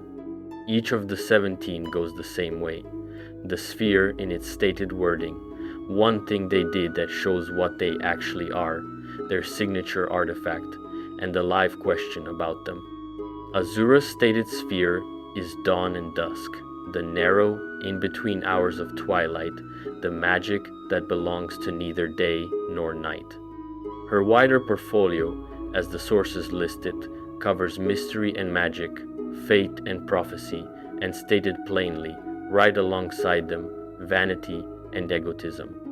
That last pairing gets less attention than her reputation deserves, because Azura is one of only a handful of Daedric princes who reads as good by ordinary mortal standards, and one of the very few who keeps a consistently female form. To the Dunmer, she's something closer to a god ancestor than a foreign power. Their belief holds that she taught the early Khmer how to become different from the Altmer they'd once been, guiding the split that produced the Velothi religion in the first place, although some of that same teaching gets credited to Boethia instead, depending on which version gets told. She blessed Nerevar's ring, moon and star, so that anyone but him who put it on would die instantly, which gave him both proof of his own identity and the raw persuasive power to unite the warring Khmer clans into the First Council. When Nerevar, Almalexia, Sothasil, and Vivek swore an oath before her never to misuse Kagernak's tools the way the Dwemer had, she was the one holding that promise. They broke it. A few years after Red Mountain, the tribunal used the tools on the heart of Lorkhan anyway and became gods. Azura's response was a curse, not a warning. She promised her champion Nerevar would return to punish them, and when Sothasil dismissed her outright, she turned every Khmer alive into a Dunmer on the spot, and swore the whole people would share the tribunal's fate until the end of time. That's the event Dunmer culture still calls the Sundering, one goddess defied once, permanently rewriting an entire race's body as punishment for a broken oath 3 individuals made. Even after that, Azura, Boethia, and Mephala kept getting worshipped by the Ashlanders, who never accepted tribunal rule, under the label the temple gave them, the Anticipations, the early ancestral versions of the loving patronage the tribunal supposedly perfected. Azura specifically was slotted in as the female counterpart to Sothasil. When the tribunal's power finally failed, the Red Year gutted Vardenfell, and the dissident priests seized control of what was left of the temple. That whole hierarchy flipped. Tribunal worship got declared the result of misguided teaching, and Azura, Boethia, and Mephala were restored as the true way, worshipped now as the Reclamations rather than the Anticipations. Same 3 princes, same worshippers, and the label attached to them switched from before the real gods to the real gods all along, without any of the 3 actually doing anything different. Whether any of this makes Azura the most benevolent prince, or simply the one who's invested the most effort into a specific relationship, isn't clear once the details are laid next to each other. The sources do describe her as caring more about her followers' well-being than most princes bother to, wanting their love above almost everything else, pained when her worshippers don't love themselves the way she wants them to. Her followers describe her, in the same breath, as cruel but wise. People in the Iliac Bay believe she bewitches some of her followers into becoming her lovers, and in the same accounts, her virtual slaves. Elsewhere in Tamriel, outside the specific context of Dunmer religion, she's described as allied with Molagbal, the same prince the Dunmer themselves count among their most hostile Daedra. Her oracles, meanwhile, have needed rescuing from pocket realms of oblivion more than once, which raises its own quiet question about how voluntary their service to her actually is. None of that erases the real difference between Azura and, say, Myrunnis Dagon.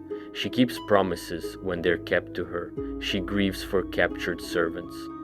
She warns her faithful before disasters, the way she warned the priests who fled Vardenfell ahead of the Red Year.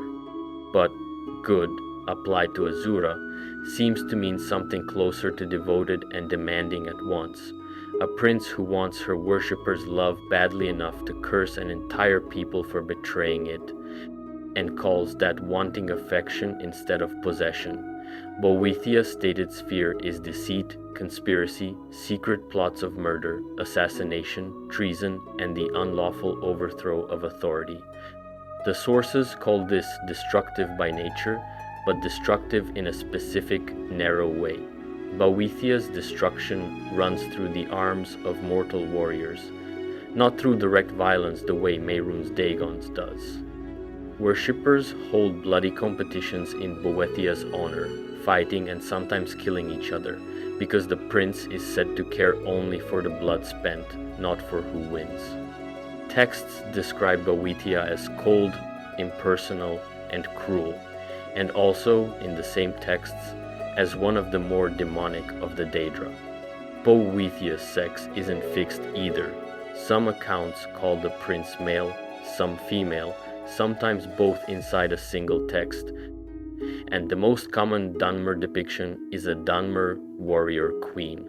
The one act that defines Boethiah more than any other is already on record from chapter 20, Trinimac. The most powerful of the Etada and patron of the Aldmer, who would become the Chimer, opposed the prophet Velos' teaching that mortals could become gods.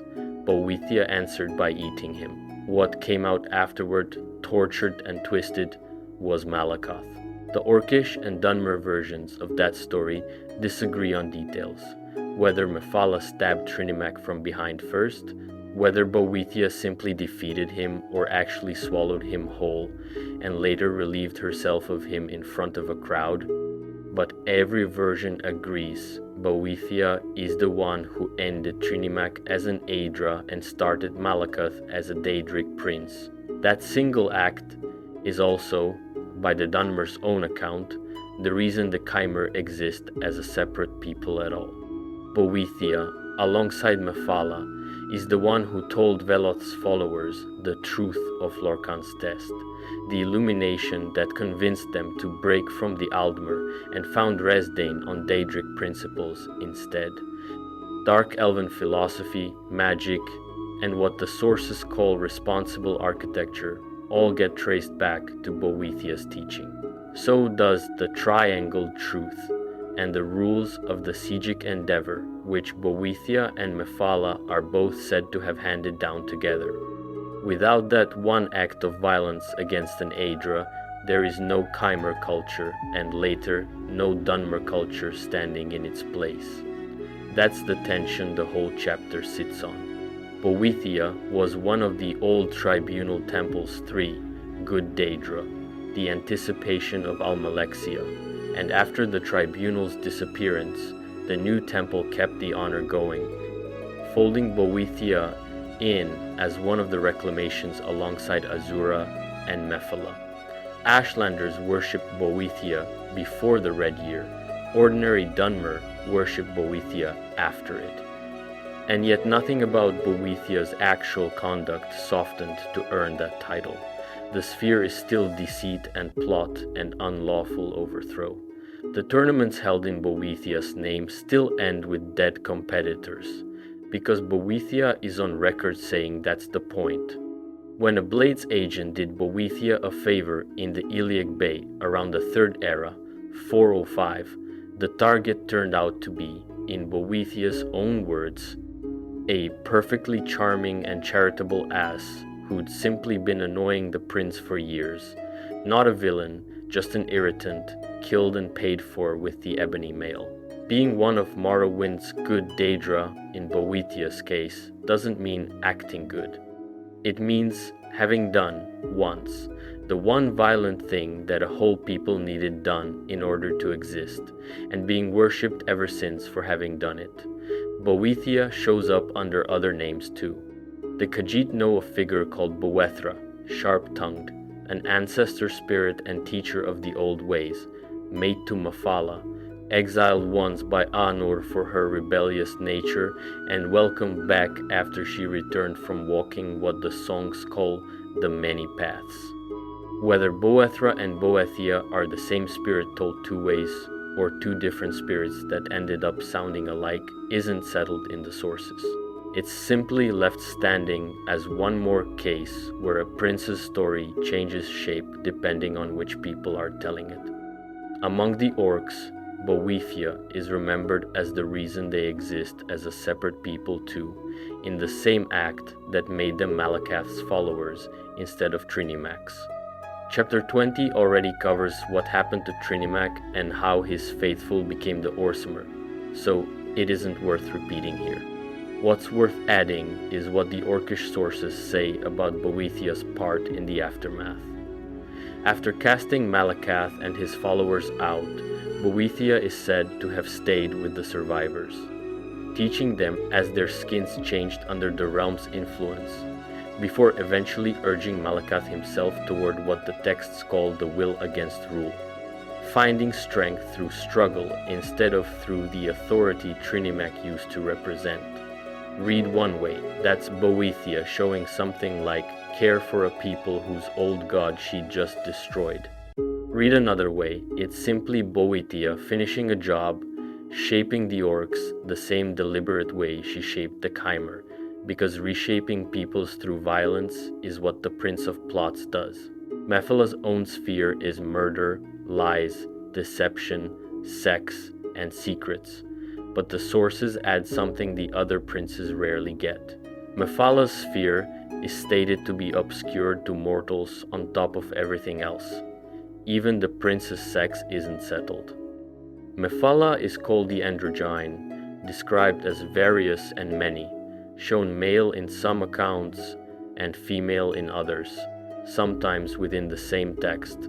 The web spinner interferes in mortal affairs for entertainment and does nothing without a reason. Treating the whole Orbice as a woven thing, pull one thread and the rest unravels, and spinning new threads deliberately to see what unravels next. One Telvanni lord, Divite Fear, argued in an essay that Mephala probably doesn't see mortals as mere playthings the way some other princes do. That's a generous reading, and the sources don't fully back it up. Mephala is also on record caring very little for mortal safety and taking real pleasure in strife. A ruined marriage or a war started over forged evidence counted among the entertainments. The one act that shows what Mephala actually is comes from the back alley version of the Trinimach story. In the account where Boethia and Trinimach duel, it's Mephala who stabs Trinimach in the back mid-fight, wounding him badly enough that Boethia can finish the job and cast him down into what becomes Malakath. Whether that happened is disputed even among the Trinimach accounts themselves, as chapter 20 already laid out, but the fact that multiple versions assign Mephala that exact role, a quiet blade in the dark that decides an outcome nobody sees coming, lines up with everything else the sphere claims about her. Mephala also gets credit alongside Boethia for organizing the early Chimer clan systems that later became Morrowind's great houses, and for founding the Morag Tong, the assassin's guild that claims to kill for Mephala's glory under sanctioned writs. Some scholars trace the later Dark Brotherhood back to a reaction against the Morag Tong's abandonment of Mephala's worship in favor of Vivek's, and some say the Brotherhood's Night Mother is simply Mephala wearing another name, though that claim isn't settled either. Mephala's signature artifact is the ebony blade, sometimes called the vampire or the leech, a katana that drains the life of whoever it strikes and feeds part of that life into the wielder. The blade has a habit that fits its maker exactly. It rewards betrayal specifically. Mephala instructed one recent wielder, the last Dragonborn, to empower a weakened blade by murdering people who trusted them. Not enemies, not strangers, people who trusted them. That's the mantra Mephala's cultists repeat, word for word, across separate cults that never met each other. Lust is love, lies are truth, death is life. The life question with Mephala isn't really about morality the way it is with Azura or Boethia. It's about what Mephala's actual nature even is, since the sources deny mortals the ability to know it. The tribunal temple named Mephala one of the good Daedra too, the anticipation of Vivek, and Vivek was taught as a transcendent evolution of that same spirit. But the temple's own liturgy left out the darker parts of that connection on purpose. Vivek's own unnatural pull toward lustful and murderous thoughts sat underneath the public image of a compassionate, protective guardian, understood by devout adherents but never preached openly. Vivek himself was rumored, in Ashlander oral tradition the temple always denied, to have conspired in Nerevar's murder. None of that gets resolved either way in the sources. It's simply left as the shape Mephala's worship always takes, a public face that looks almost holy, sitting over a private truth that gets whispered about on purpose, because whispering is what the web spinner actually deals in. Molag Bal's stated sphere is the domination and enslavement of mortals. Everything else about him reads as an elaboration on that one idea. His ultimate desire is to harvest every mortal soul that exists, and he pursues it patiently, spreading strife across whole regions if that's what it takes, collecting soul gems the way a hoarder collects anything, wanting more exactly because he already has so much. He values cunning over brute force, and is willing to wait centuries for a plan to land. He tortures mortals for entertainment, forces the risen dead to labor for him, and can keep living mortals alive far past their natural span purely to extend their suffering. Nearly every title attached to him, the Harvester of Souls, the Lord of Domination, the Sower of Strife, the Corrupter, points at the same thing from a different angle, taking away another creature's ability to choose for itself. That single trait produced an actual philosophical puzzle among Tamriel scholars, one that's been argued since at least the Second Era and still doesn't have a settled answer: the Molag Bal paradox. Molag Bal's nature, the argument goes, requires him to oppose the will of others. Domination only means anything if there's a will underneath it being crushed. So if every mortal in Tamriel agreed, freely and without being forced, that Molag Bal exists and deserves his name, would that agreement itself cancel him out, since there'd be no opposed will left to dominate? Philosophers disagree on whether the paradox actually holds, or whether it assumes Molag Bal is bound by the same logical rules that govern everything else in the Arbis, which isn't obviously true of a Daedric prince. Nobody has resolved it. It's simply held up as the classic proof that even a sphere as blunt as domination gets slippery once somebody tries to define it precisely. Vivek's sermons put Molag Bal at the center of one of Morrowind's stranger stories. The two met in the wilds of Molag Amur, and during that meeting, Molag Bal is said to have taught Vivek the syllable of royalty, Kim, describing it as essential to becoming what the sermons call a ruling king of the world. That word belongs to a much bigger, much stranger piece of Elder Scrolls cosmology. What Kim actually means for a mortal or a god is its own separate subject, tangled up with ideas about godhood that this video only touches once, near the end. What matters here is just that the meeting ended in betrayal. Monsters rose out of the earth where the two of them had stood, and Vivek killed Molag Bal's projection in return. Some legends say the beings that terrorized the Molag Amur region afterward, including the Dro's half-remembered god the Ruddy Man, were the direct result of that union. Molag Bal and Vivek, together, as parents of monsters neither side fully claims responsibility for. Molag Bal's most famous single act of creation, if it can be called that, is the first vampire. By the most common account, he assaulted a Nedic woman named Lamae Biolfag, sometimes called Lamae Bal, and what she became afterward, undying and hungry, she passed on to others.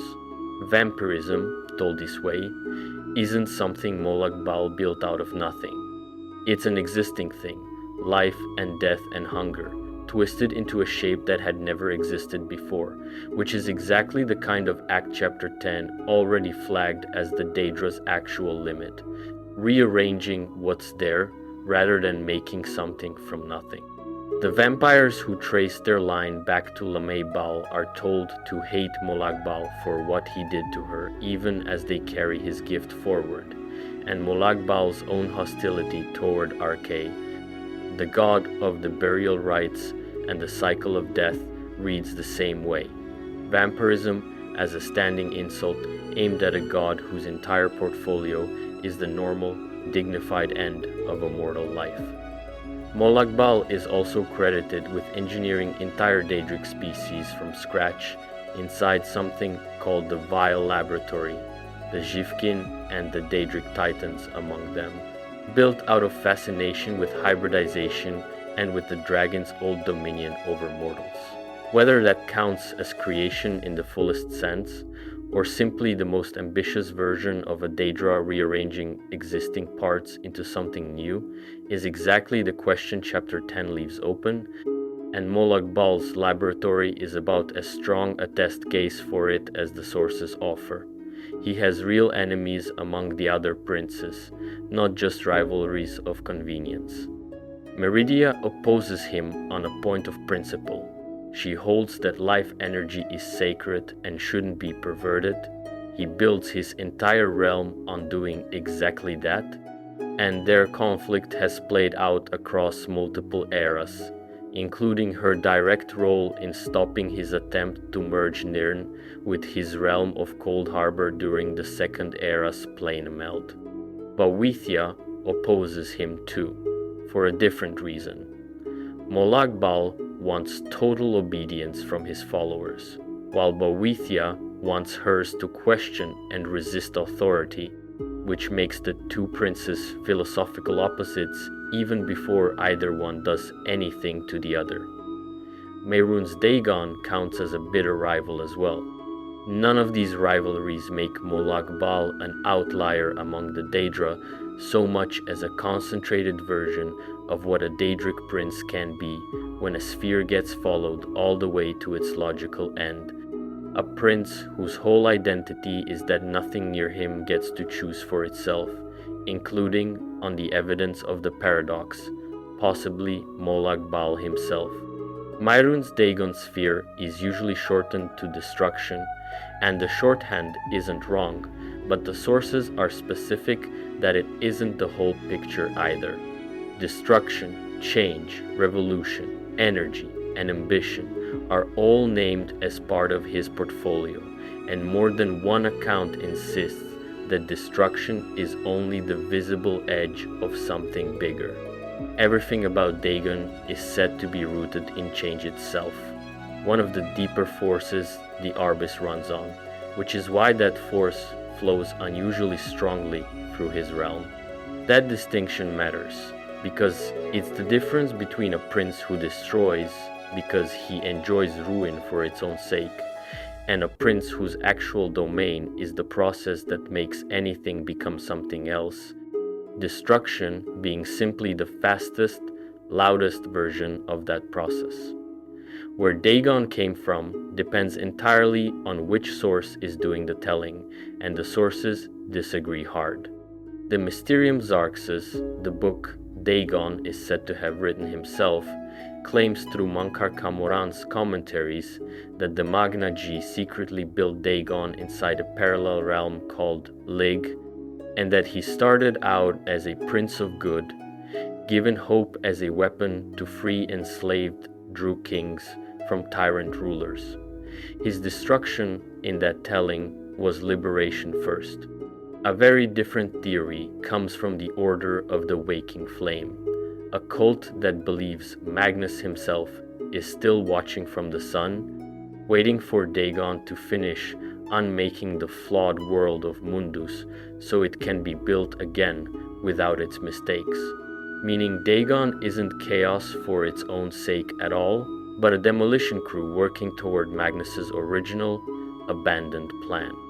Lyrant the Fool Killer, a Dremora who studies Dagon closely, offers a third view, that when the Magna Ge fled at the dawn of creation, they spat on the Aedra who stayed behind to keep building, and Dagon's whole nature might simply be what that abandonment looks like given a body.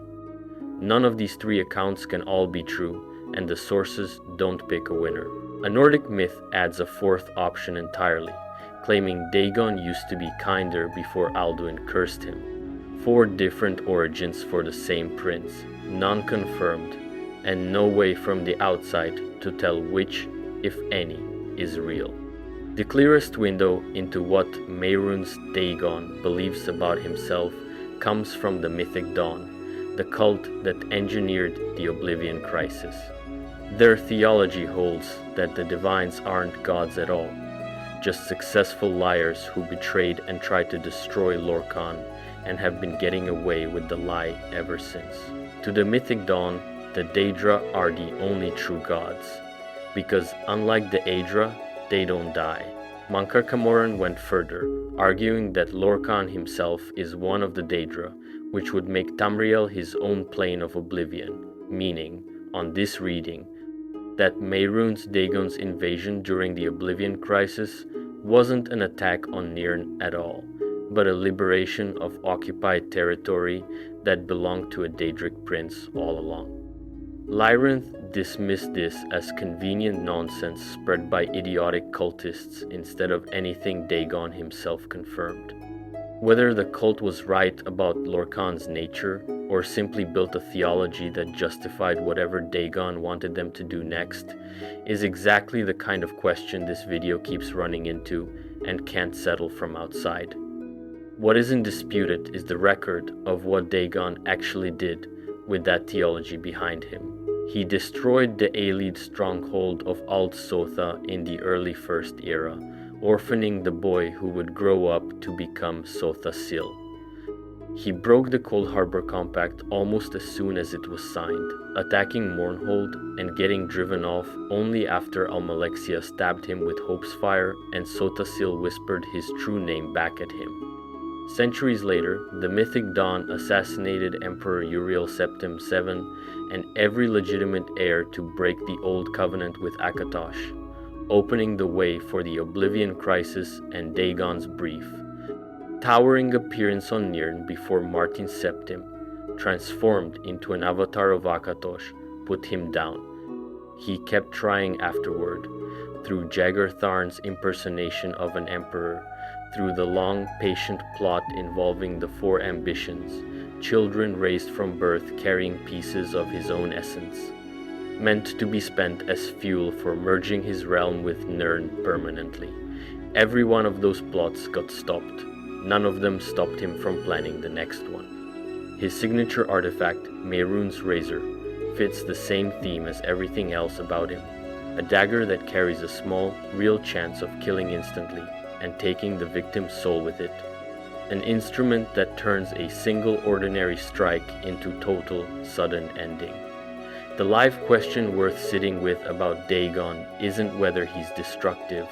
Every source agrees on that without argument. It's whether destruction and change are actually the same thing wearing two names, or whether the four competing origin stories are each describing a different piece of a prince too large and too old for any one of them to hold by itself. Hermaeus Mora's sphere is forbidden knowledge, hidden shoals, whirlpools and squalls, and destiny. He's said to scry the tides of fate itself, reading past and future through the stars. What sets him apart from almost every other prince in this list is the direction his hunger points. He wants to know, not to change. His own followers describe his purpose as observation, watching so that everything eventually becomes known, instead of reshaping anything he watches. That's the theory his cult offers, anyway. The sources immediately complicate it. Mora hoards what he learns and gives almost nothing away free, ensnares mortals with secrets the way a spider ensnares flies, and is on record loving traps. A being whose whole nature is supposedly passive observation still needs worshippers scattered across Tamriel digging up lost books for him, which raises a plain question the sources never fully answer. If his knowledge already reaches everywhere, why does he need anyone's help finding more of it? Mora claims to be one of the oldest princes in existence, born from ideas thrown away during the making of mortality in the Mundus, calling himself the first secret ever whispered, and described in one account as elder than Ada, older, that is, than the Aetada themselves. The Beings Chapter 3 built this whole story around. If that's true, Mora predates the split this video keeps returning to entirely, existing before there was an Aedra or Daedra label to sort him into. Nothing in the sources confirms it beyond Mora's own word, and Mora's own word isn't especially trustworthy. He's the prince, whose entire portfolio runs on secrets after all. But imperial scholars who study fate and time say his influence over both is real, not invented, which is at least outside evidence that something about the claim isn't pure boasting. Mora doesn't look like the other princes, and the sources treat that as meaningful rather than decorative. He rarely takes a humanoid shape at all, appearing instead as roiling black clouds studded with eyes and tentacles, or as a featureless purple vortex called the Wretched Abyss. He says, in his own words, that he is multitudes, and only narrows himself into one shape at a time, because a mortal mind would break trying to hold the real one. His energy is described as so close in feel to Namira's roiling darkness that scholars sometimes can't tell their artifacts apart without extra markings, which has led some to theorize the two princes are linked in ways nobody's pinned down. He's also called Mephalah's sibling. Whether any of that means shared origin, shared substance, or just two old strange things that happen to look alike from a mortal's distance isn't settled.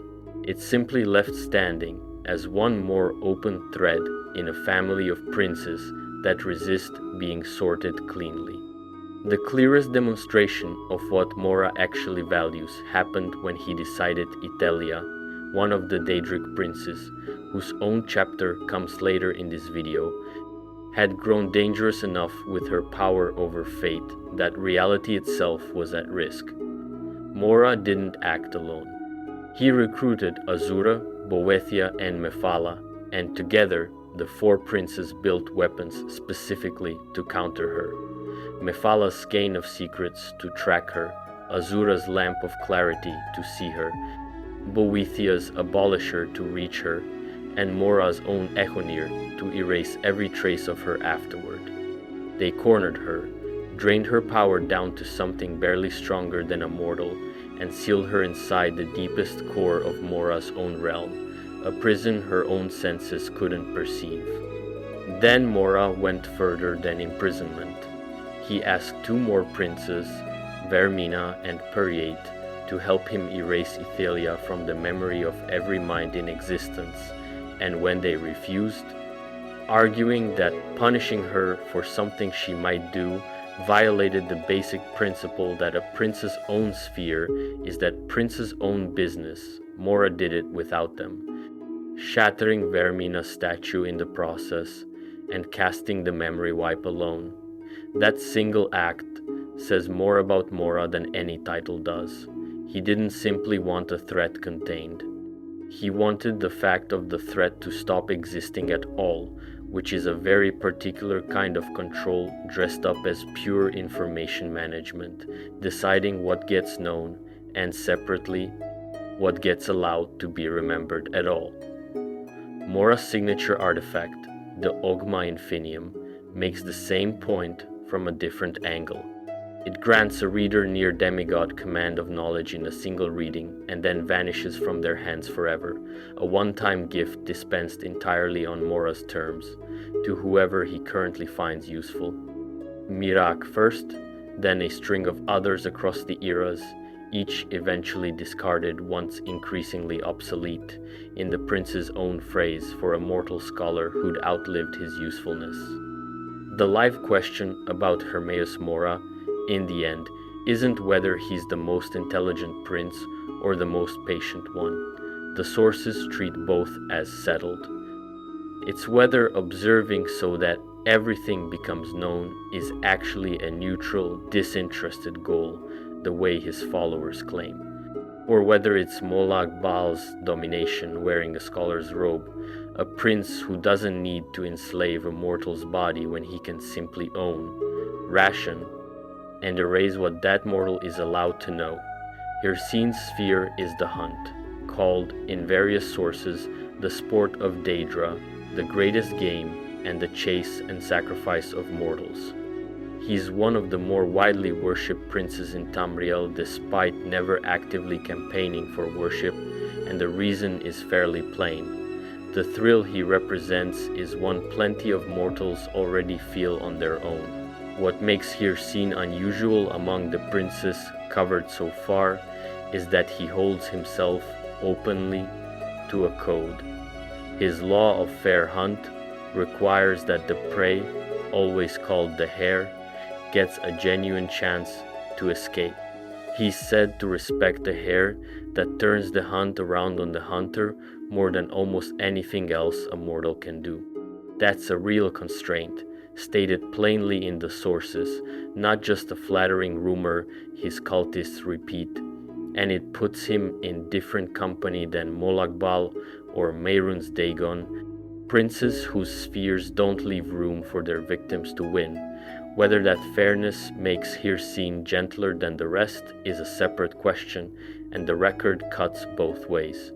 He's the progenitor of lycanthropy, the father of man-beasts, and the condition is called a gift by those who welcome it, and a curse by those who don't. The sources use both words without picking one as correct.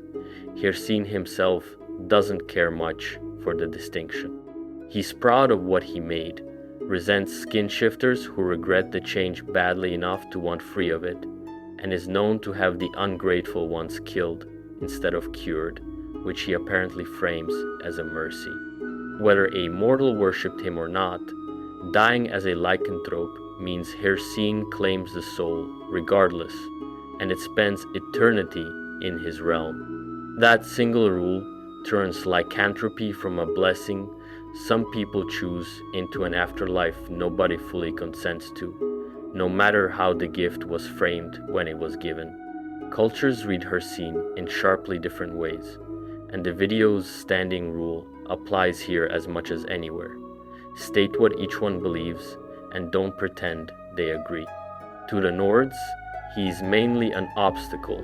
Contracting his curse can bar a soul from Sovngarde entirely, dragged instead into the hunting grounds by force.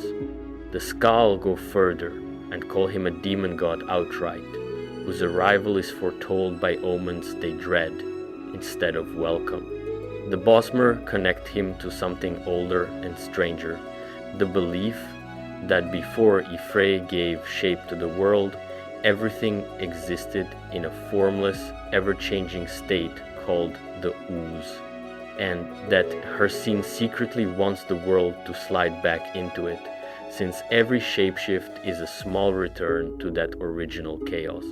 To the Reach folk, by contrast, Hircine isn't frightening at all. He's their most widely worshipped deity, called the Hunt Father and the Lord of the Arena, credited in one telling with taking over rulership of the realm of the dead after Lorch sacrificed himself to build it. That last claim links Hircine directly to Lorkhan again, the same figure whose fingerprints turned up on cultures across this whole video, one more version of a familiar shape wearing an unfamiliar name. The clearest test of Hircine's own honor code came during the Hunter's game on Solstheim, when the Nerevarine won the right to fight the prince's own chosen aspect and beat it before the blood moon set. Hircine didn't cheat, didn't renege, and didn't punish the winner. He simply lost, said so, and promised to come back and try again someday. That's consistent behavior across the record. Winners get real rewards, from the Savior's hide to Hircine's ring, and cheaters, like the hunter who claimed the ring without earning it, get punished specifically for breaking the rule, rather than for losing. The life question with Hircine isn't whether he's dangerous. Obviously he is. And being chosen as his prey is described, without irony, as the greatest honor he can offer a mortal, right before he tries to kill them for sport. It's whether the law of fair hunt is a genuine limit on his cruelty, evidence that even a prince built entirely around predation can hold to a promise, or whether fairness is simply what makes the chase more satisfying for the one holding the spear. Sheogorath's sphere is madness and creativity, and the sources are upfront that his motives are considered unknowable even by the standards this video already applies to Daedric princes.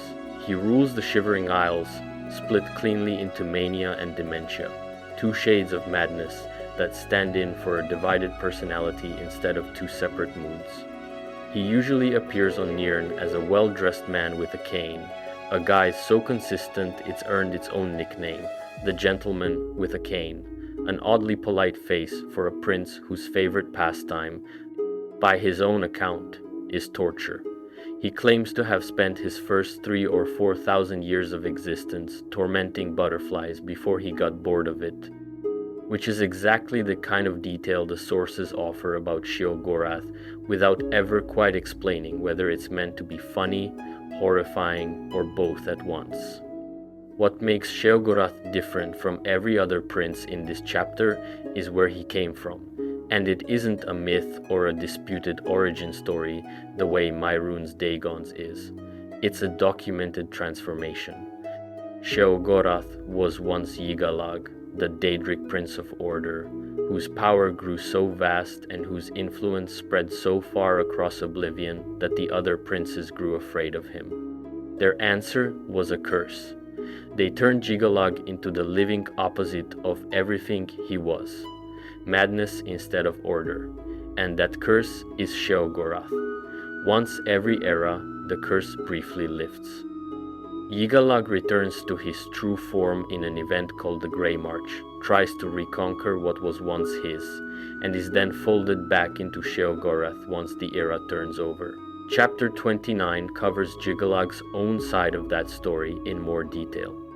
What matters here is that Sheogorath isn't simply mad, he's a punishment wearing a prince's title, cycling endlessly between two identities that despise each other, and every act of chaos he commits is also, from a certain angle, the curse doing exactly what it was designed to do. Sheogorath's own myths lean into that instability instead of away from it. The 16 Accords of Madness describe him beating other princes not through force, but by letting them defeat themselves, outlasting Hircine's champion by fielding a bird that inadvertently kills a lycanthropic Daedroth, winning a wager against Vermina by doing nothing at all, tricking Malakoth into killing his own son, and calling it justice served.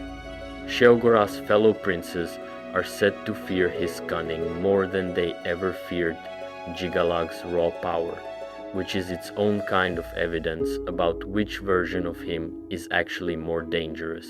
He's also, by his own worshippers' account, not purely destructive.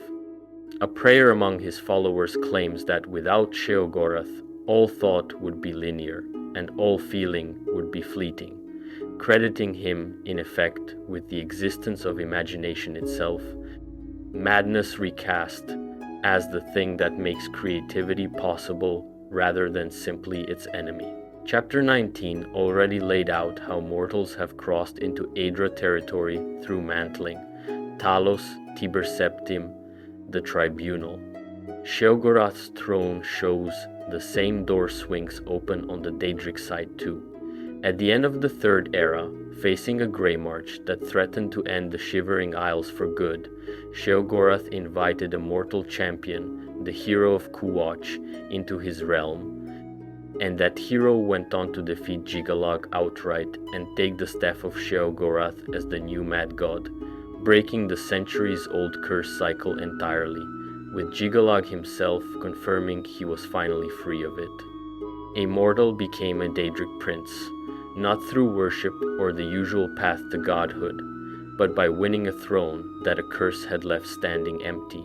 Whether that counts as the same kind of mortal becomes divine event chapter 19 described, or something categorically different because a Daedric prince's seat isn't the same kind of position as an Aedra's, is left open by the sources, but the fact that it happened at all says something about how unstable even the deepest looking categories in this cosmology turn out to be. The life question with Sheogorath isn't whether he's dangerous, every source agrees he is, It's whether madness, as his sphere means senseless chaos, or whether it's simply what order looks like from the outside once you've been cursed to become its opposite. Jiggalag's sphere, before the curse, was logical order and deduction, taken to a degree none of the other princes match. His great library is said to have held a complete logical prediction of every detail of the world, and of every action that would ever take place across Mundus and Oblivion, worked out long before any of it happened. That's not a small claim, and the sources note it puts him in strange company. Hermaeus Mora's grasp of fate, Alkosh's sight across the many paths, and Sota Sil's own famous predictive simulations are all compared directly to what Jiggalag once had. Order, carried far enough, apparently starts to look a lot like the ability to see the future. One account from the sermons attributed to Sota Sil's own followers offers a specific theory for why the other princes turned on him, that Jiggalag understood his own nature more clearly than any of them understood theirs, and that clarity itself was what broke him. The Daedra and all of Oblivion in this telling are just an illusion produced by flaws in the Etada's original work, the void seeping in through the cracks, and Jiggalag, closest of all the princes to Sota Sil's own kind of wisdom, was the one who saw that truth plainly and went mad from knowing it instead of from any curse laid on him from outside. It's a different story than the standard one, where jealous princes cursed him out of fear, and the sources don't resolve which version is right. Both agree on the same basic shape, though whatever Jiggalag actually is, it was too much for the rest of Oblivion to sit next to. Chapter 28 already covered the curse cycle and how it finally broke. What's worth adding here is what happened after. Sheogorath and Jiggalag are explicitly no longer described as the same prince. The mortal hero who took the staff of Sheogorath ended the old cycle for good, and Jiggalag, freed instead of transformed, simply walked back out into Oblivion afterward, his next move unknown even to his own former chamberlain. That leaves an odd asymmetry standing at the end of the story.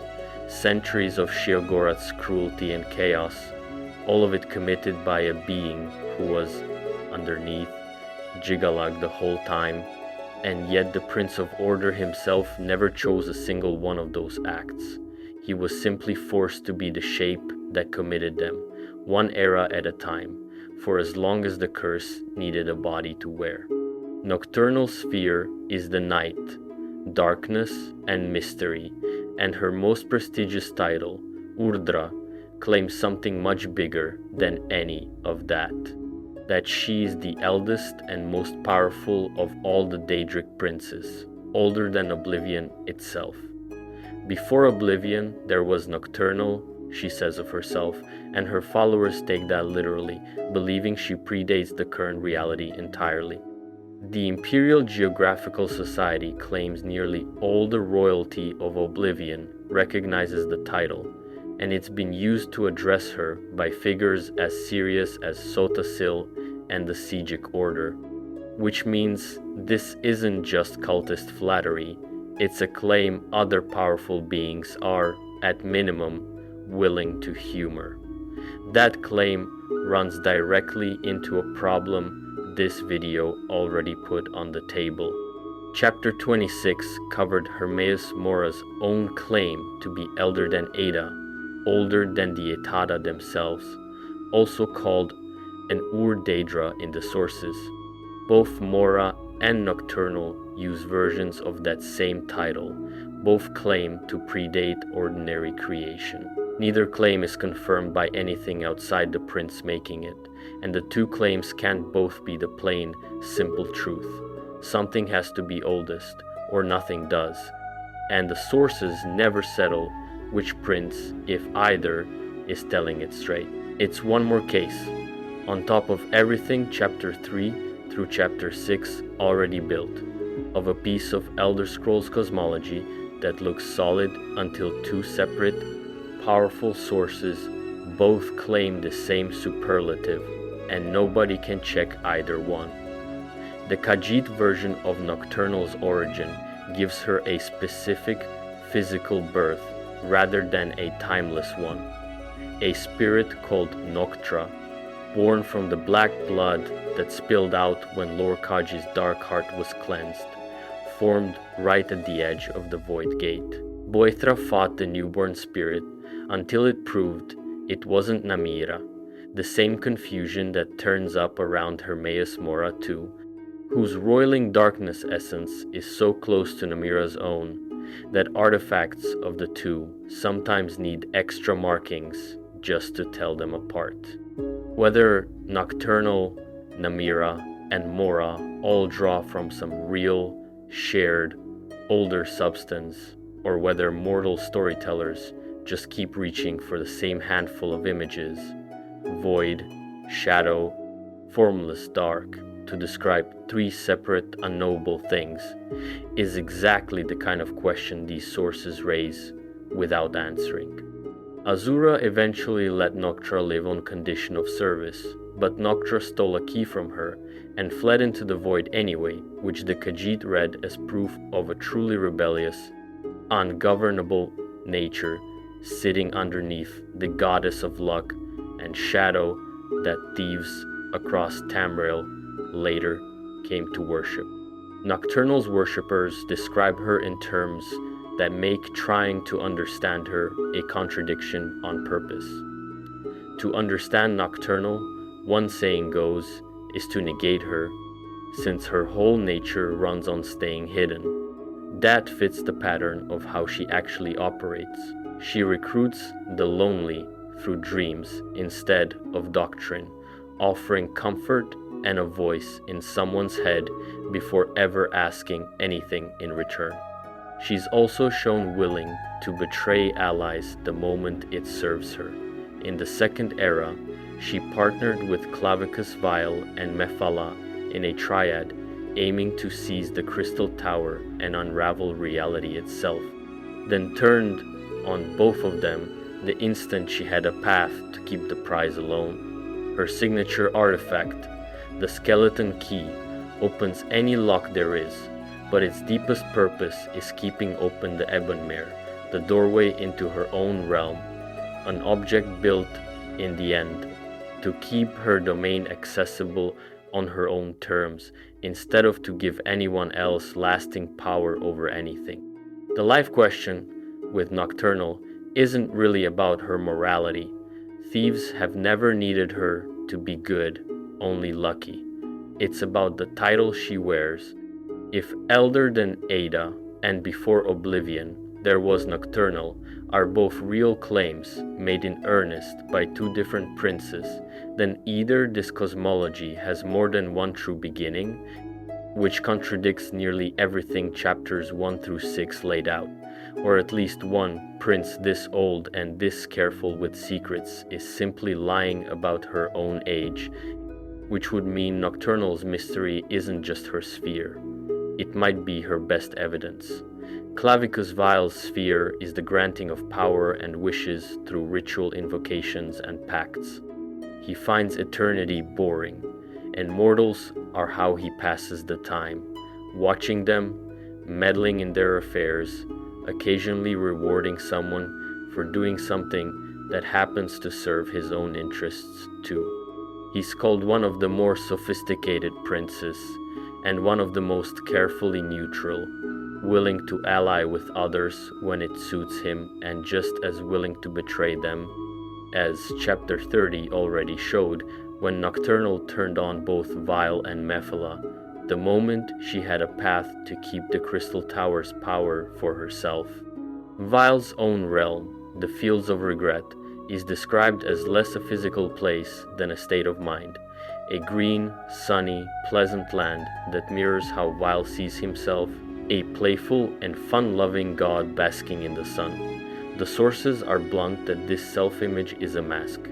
Underneath it, Vile's temperament is compared to a child cruelly playing with insects, and his games, however good-natured they look on the surface, are consistently, seriously dangerous to whoever plays them.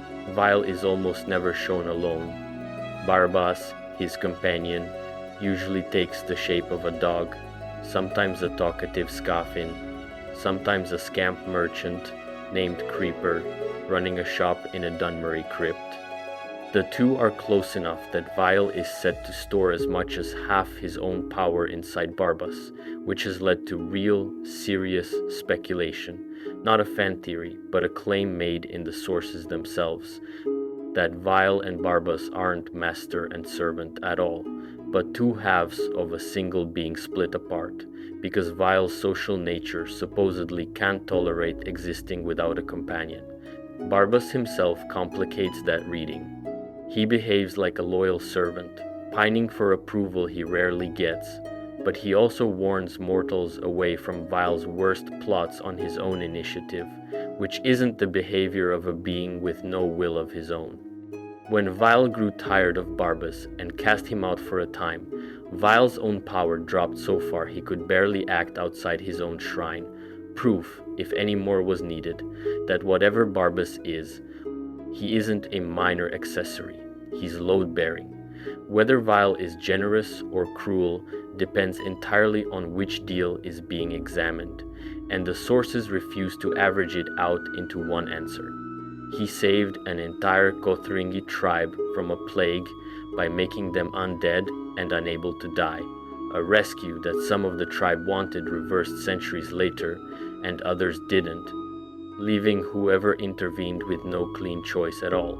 He granted a struggling mage's wish to have his spell work well and delivered exactly that, technically, by summoning a horde of Atronachs that burned down a forest and got the mage's wife nearly killed for the failed contract. He's rescued companions from ruin and abandoned them out of simple annoyance. None of it reads as random. It reads as a prince whose bargains are always exactly what was asked for, which turns out to be its own kind of cruelty, since almost nobody who deals with Clavicus Vile actually knows what they're asking for until it's too late to take it back. The life question with Vile and Barbas together isn't which one is really in charge. It's whether that question even has an answer, or whether Clavicus Vile was never one being to begin with, just a single unstable nature that needed two bodies to hold it, one to make the bargains and one to regret them. Meridia's sphere is described simply as life and light, though the sources add that her sphere is obscured to mortals the same way Mephala's is, which is an odd thing to say about a prince this visible. She hates the undead with a passion the sources call everlasting, rewards anyone who wipes them out, and has built a reputation, rare among this list, for something close to benevolence. She's also called the Glister Witch and the Lady of Greed by people who don't share that view, accused of collecting living specimens to feed her own obsessions, and described as self-righteous, obsessive, and irrationally angry toward anything she judges impure. Both readings sit in the same sources, unresolved, the way most of this video's disagreements do. Chapter 4 already put the key fact about Meridia on the table early, rather than saving it as a twist. She isn't originally Daedra at all. She was Meridnunda, one of the Magniga, the family of divine beings who fled toward Aetherius at the dawn of creation instead of stay and finish building Mundus. She was Magnus's second daughter, one of the 9 Coruscations who followed her father's path away from the unfinished world. At some point she was cast out of Aetherius. The sources say for consorting with illicit spectra, and only then did she take on the mantle of a Daedric prince. That origin puts Meridia in a different category altogether than Molag Bal or Mehrunes Dagon, or any of the princes covered so far in this part. She isn't a spirit that was always Daedra, shaped by whatever process produced Boethia or Namira. She's a Magnage in exile, wearing a Daedric princess title because that was the position open to her once Aetherius closed its doors, which raises the same question Chapter 11 already raised about the Aedra Daedra line generally. If the split runs on choice and circumstance instead of fixed nature, then Daedric Prince might describe what happened to Meridia rather than what she actually is underneath it. Her signature conflict is with Molag Bal, and it's old, going back to the Aelid era, when she threw an entire city loyal to her, the Hollow City, straight into the middle of Molag Bal's own realm of Cold Harbor as a weapon, a piece of her own domain sitting permanently inside her enemies, untouchable by him precisely because it was never his to begin with. She played a direct hand in ending his Planemeld centuries later too, but the opposition between them gets complicated once Meridia's own methods get a closer look. She can grant mortals immortality free of disease and death at the cost of their free will, turning them into the purified, and that trait applies to willing worshippers and captured enemies alike. That's not a small detail to sit next to her reputation. Molag Bal's entire sphere is domination, taking away another creature's ability to choose. Meridia is on record doing something structurally similar to her own most devoted followers, dressed up as a gift of purity instead of a punishment. Whether that makes her truly different from the prince she's spent centuries fighting, or simply a version of the same instinct wearing a brighter color, is left for the audience to weigh instead of settled by the sources, which is by now exactly the shape this video keeps finding whenever a prince gets called good.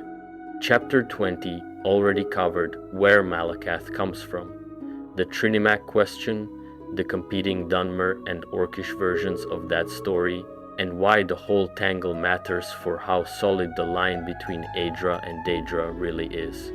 That material won't be repeated here. What's worth adding is what Malakath actually is, once the origin question gets set aside. A prince oddly positioned even among his own kind. He's described by some sources as weak but vengeful, and allegedly not recognized as a true Daedra lord by his fellow princes at all, a strange thing to say about a being Sheogorath still calls one of his siblings, and whose artifact Sheogorath himself calls a genuine Daedric artifact without qualification. Azura, for her part, counts him among the small group of princes powerful enough to have signed the Cold Harbor Compact. The disrespect and the recognition sit side by side in the same body of sources, unreconciled, much like everything else about him. Malakath rules the Ash Pit, a realm of smoke and ash that fits a prince whose whole identity was forged, according to most versions of the story, out of ruin and betrayal. His worshippers are the spurned, the ostracized, the ones everyone else already gave up on. Orcs first and most of all, but also scattered cults among the Reach folk and Goblin kin, all drawn to a god whose entire sphere is built around what happens to someone after they've been wronged. That protectiveness is real and repeatedly documented, not just claimed by his followers. One story preserved in the 16 Accords of Madness has Sheogorath tricking Malakath's own son, Emig-Grokaira, into a bloodlust-driven murder with a cursed sword, then goading Malakath into personally executing the killer before he realizes who he's just killed. Malakath carries out the justice his own code demands, discovers afterward that he's damned his own child, and is left to mourn alone while Sheogorath calmly walks off with the trophy. That's not cruelty for its own sake. It's a prince whose commitment to his own code costs him more than it costs anyone he's protecting. Vengeance and love pointed at the same target and unable to be pulled apart. His signature weapon, Volendrung, is a warhammer capable of stunning enemies and channeling raw strength into its wielder, plain and blunt, the way the code of Mauloc itself is plain and blunt. Respect for the forge, vengeance for insulted honor, death in battle as something to be satisfied by rather than feared. There's no trickery in Malakath's own rules, the way there is in Boethiah's or Mephala's. Disputes get settled by fighting, wrongs get settled by paying a blood price, and everybody involved knows the terms going in. Whether that plainness makes Malakath more honest than the princes built on deception, or simply a different shape of the same violence with the pretense stripped away, is the question chapter 20 already opened, and this chapter leaves exactly where it found it. Namira's sphere is called simply the Ancient Darkness. She rules over shadowy spirits, keeps company with slugs and spiders and anything else that triggers a mortal's instinctive disgust, and is closely tied to hunger, decay, squalor, and disease. Chapter 30 already flagged one detail worth remembering here.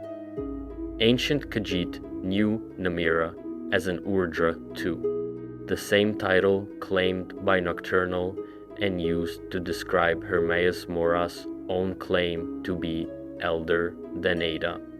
That makes 3 separate princes, not 2, each independently claiming to be among the oldest and most powerful things in existence. Nothing here resolves which one, if any, is telling the truth.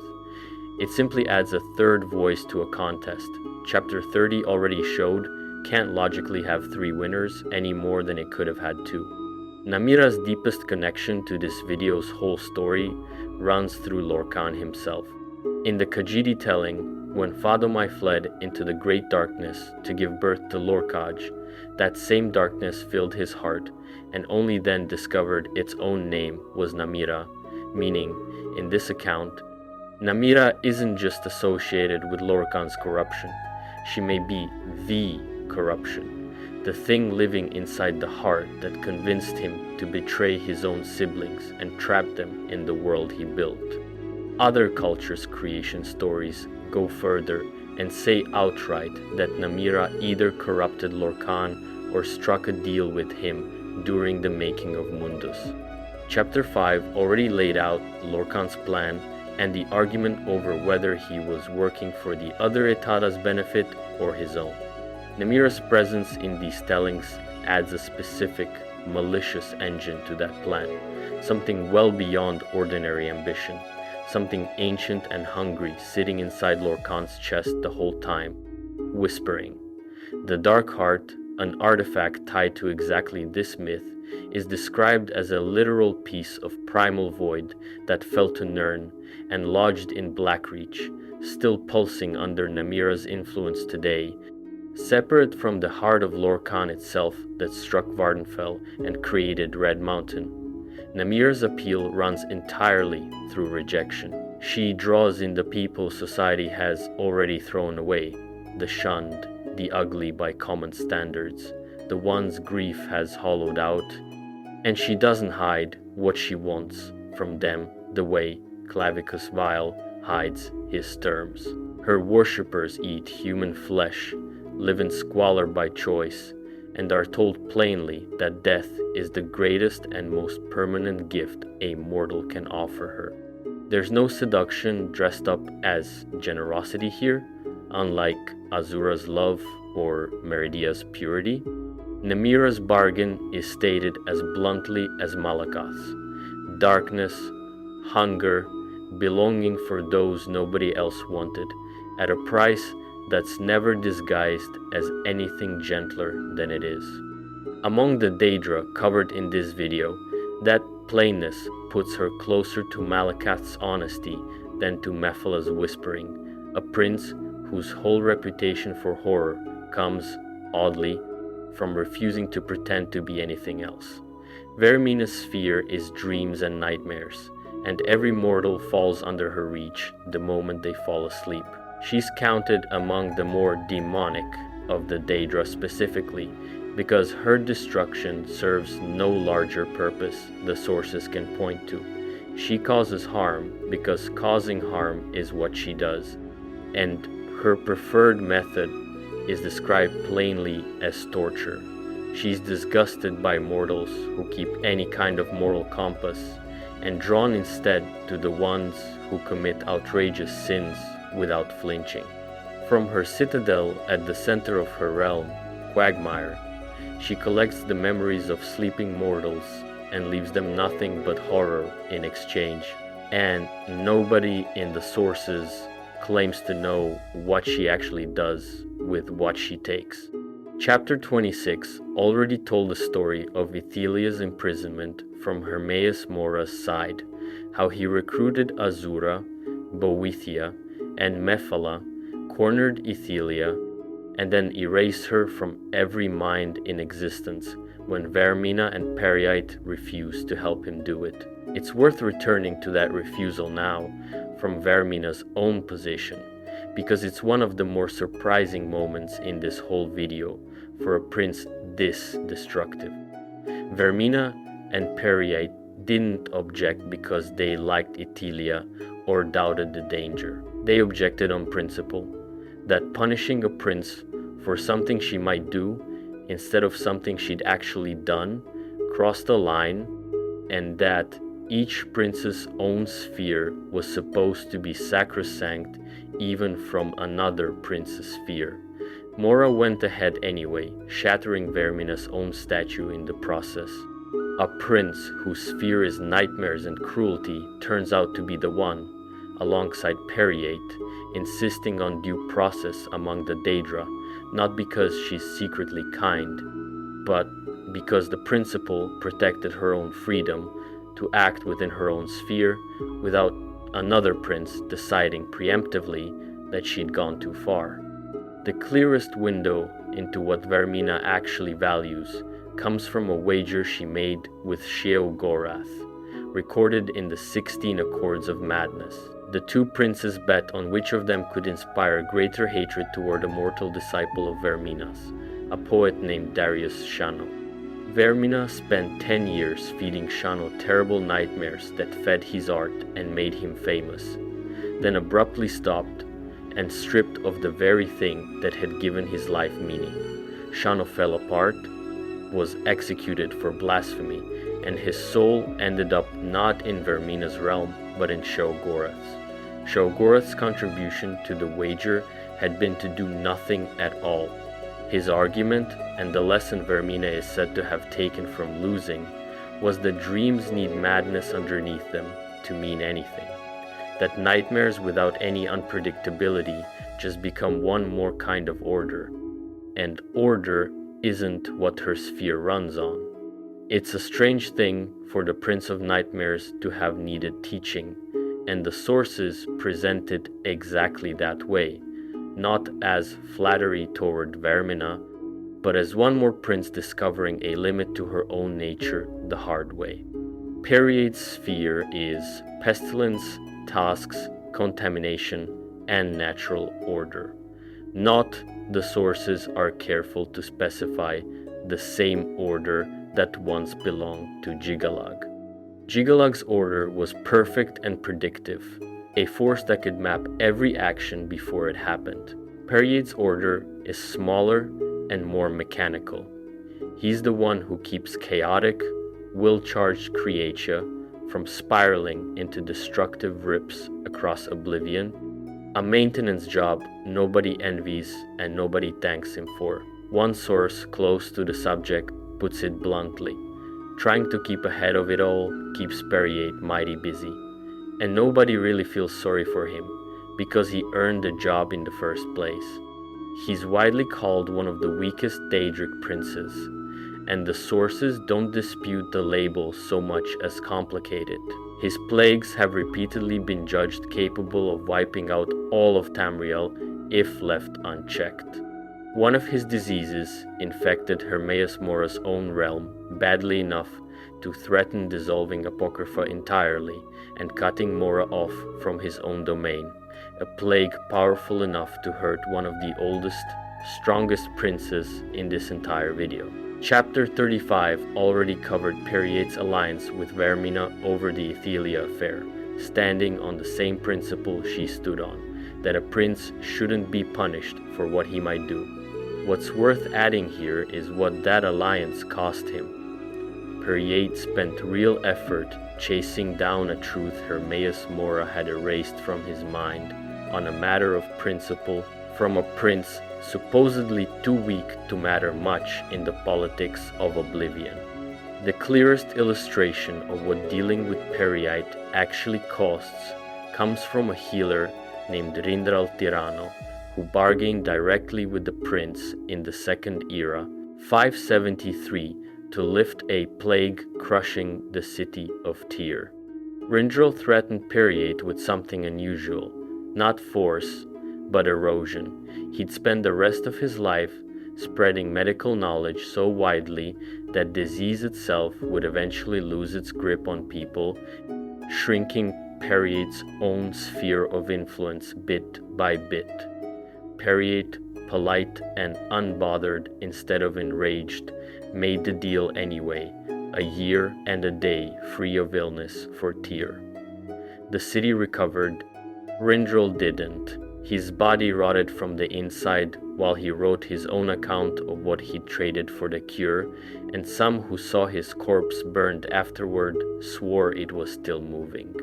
That's Periate's whole nature in a single transaction: reasonable, calm, willing to bargain in good faith, and utterly indifferent to which side of the exchange ends up paying the real price. The rich folk read Periate in a way none of the other cultures in this video quite manage. Not as evil, and not exactly as good either, but as necessary. To them, he's the force that keeps any single fort, clan, or age from growing too large to fall, the plague that thins a population enough to let the next generation grow stronger and more resistant. Calling him a necessary evil, in their own accounting, gets it backward. They don't see the evil, only the balance. The life question with Periate isn't whether he's dangerous. His death toll settles that on its own. It's whether weakest of the princes was ever an accurate label to begin with, or just what happens to a prince whose whole job is unglamorous upkeep rather than conquest, doing the one kind of work in oblivion that everyone depends on and nobody bothers to respect. Sanguine's fear is hedonistic revelry, debauchery, and indulgence taken past any reasonable limit. He has a reputation, unusual for a Daedric prince, for not being as bad as the rest, a harmless drunk in some tellings, one of the more sophisticated princes in others, someone his own worshippers insist has never hurt anyone out of malice. He's the prince who once spent an anniversary celebrating the day his dog learned to play dead, and who manifests among mortals under names like Sam or Samuel Gouron, charming, funny, generous with his liquor. Lyranth the Fool Killer, a Dremora who studies the princes closely, still counts him among the weaker of them, which the sources treat as consistent with his reputation instead of contradicting it. Sanguine doesn't dominate anyone the way Molag Bal does. He invites. That invitation is where the reputation starts to strain. Sanguine welcomes any mortal to his parties, but anyone who drinks from his goblet is bound to the celebration and can't leave. Entertainers have been tricked into contracts that force them to perform at his parties without end. Some of the mortals trapped there, desperate enough, have taken their own lives just to escape.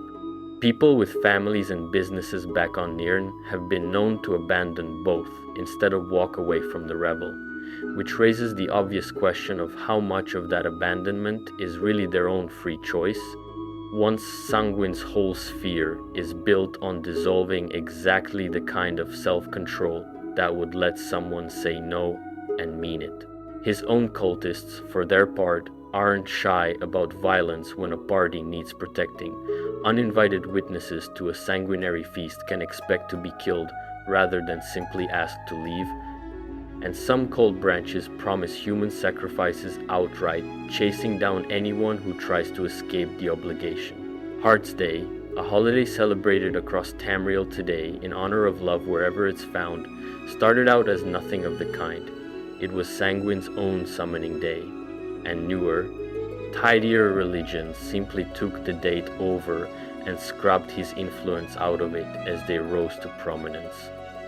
That's a small, specific case of something this video has already shown happening at a much larger scale with entire pantheons. A Daedric prince's own tradition, renamed and reframed by whoever came along later with more cultural staying power, until only the shape of the celebration survives and the name attached to it points somewhere else entirely. The life question with Sanguine isn't really whether he's more sophisticated than Molag Bal or Mehrunes Dagon. Obviously he is, by any reasonable measure of intent. It's whether not as bad as the others and actually safe were ever the same claim. A prince who never once has to force anyone through his own gates and still ends up with mortals dead by their own hand trying to get back out, might not need force at all to be exactly as dangerous as the ones who use it. Ithelia is the Prince of Paths, ruler of fate and the many paths, and her story ties back to chapter 4 more directly than any other prince covered in this video. She was the eldest of the Star Orphans, the Magnage who followed the path away from Magnus at the dawn of creation, the same Prime Archon that chapter 4 flagged early on as another name worth remembering before her own chapter arrived, where Meridia, another Magnage in exile, kept a title close to her old family's shape. Ithelia's power went somewhere stranger. She could see all the many paths every branch of fate reality could have taken at once, and eventually build the loom of the untraveled road specifically to reach into those branches and pull alternate histories back into this one. Chapter 26 already told this story from Hermaeus Mora's side, how he judged Ithelia's power an existential threat to reality, recruited Azura, Boethia, and Mephala, cornered her, drained her to something weaker than a mortal, and imprisoned her at the core of his own realm before erasing her from every mind in existence. What's worth adding from Ithelia's own side is what she was actually trying to do. Her goal was to use the loom to give every being their own desired history, to break what she called the shackles of fate entirely, freeing every mortal and god from the version of events they'd been handed and letting them choose their own instead. Read one way, that's close to the most sympathetic ambition any Daedric prince in this video pursues. Not domination, not hunger, not cruelty, but freedom from fate itself, offered to everyone, not hoarded for herself. Read the way Hermaeus Mora read it. The goal was never really the point, the method was. Reality, on his accounting, would have shattered under the weight of trying to rewrite itself that many times over, killing the very beings Ithelia meant to free. When Ithelia eventually returned centuries later, freed by her servant Torvasard's restored memory, she rebuilt her power and set out to finish what she'd started, and then, at the very end, stopped herself. Shown her own future through a mirror of truth built from her own shattered essence, she recognized that her power would inevitably outgrow her control again, no matter what happened next, because a Daedric prince, in her own words, is unchanging. She agreed to a second exile, this time into a reality without magic at all, fully aware it would fail her nature, but accepting it anyway instead of let her power run loose a second time.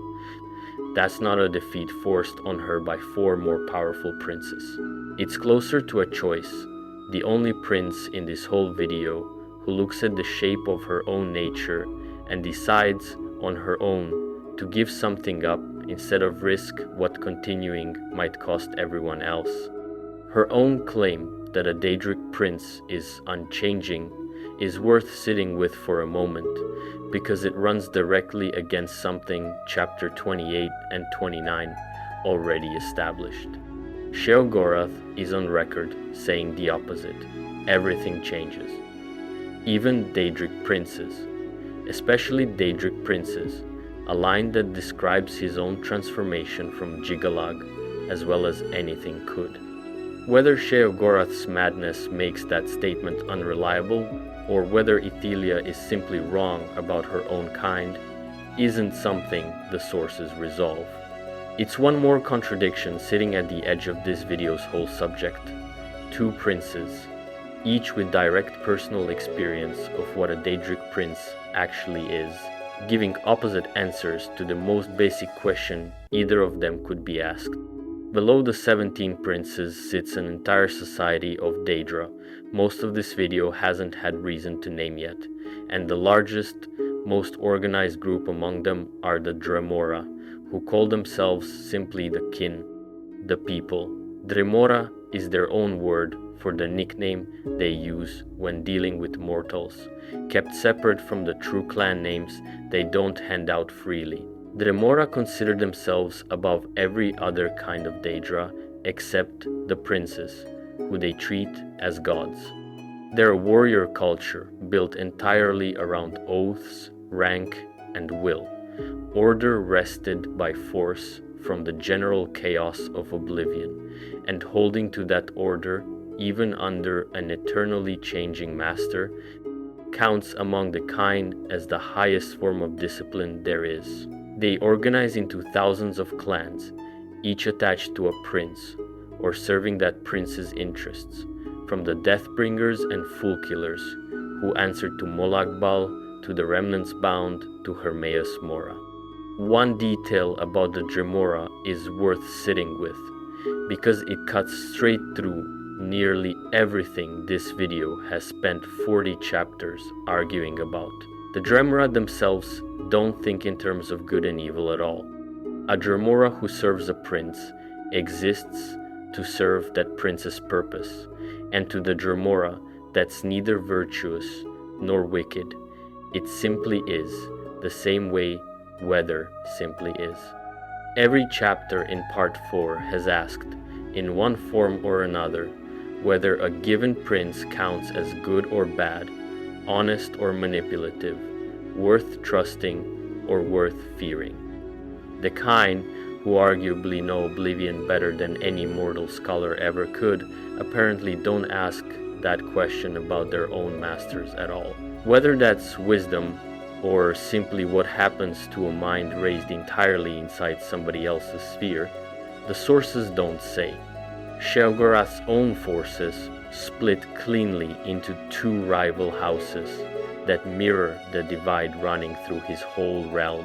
The Aurial, known to most mortals as Golden Saints, guard Mania, proud, arrogant, quick to anger, dressed in gold armor that makes them look angelic despite having very little patience for mortals or for anyone they consider beneath them. The Masken, or Dark Seducers, guard Dementia instead, generally more polite and patient in dealing with outsiders despite a reputation built on deceit and seduction as weapons. Both are matriarchal, both look down on their own males, and both believe, with equal conviction, that they're Sheogorath's true favorites, a rivalry that's lasted as long as anyone can trace it and shows no sign of resolving either way. Haskill, Sheogorath's Chamberlain, adds one more version of the mortal to divine crossing this video keeps finding in unexpected places.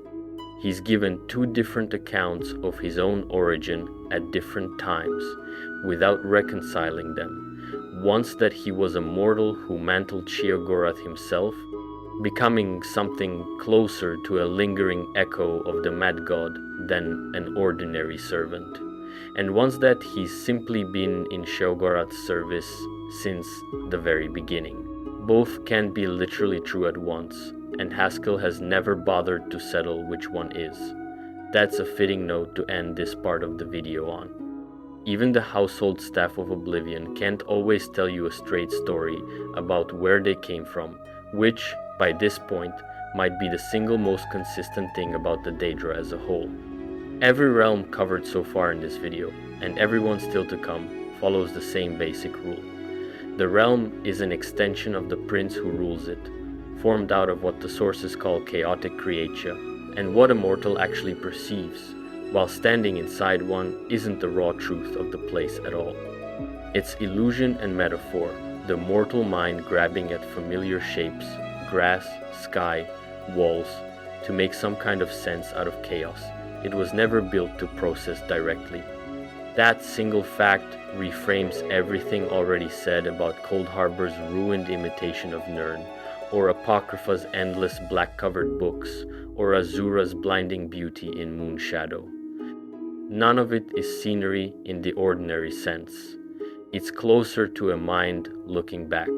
Lined up side by side, the realms make the argument this video has been building chapter by chapter without needing another word of commentary.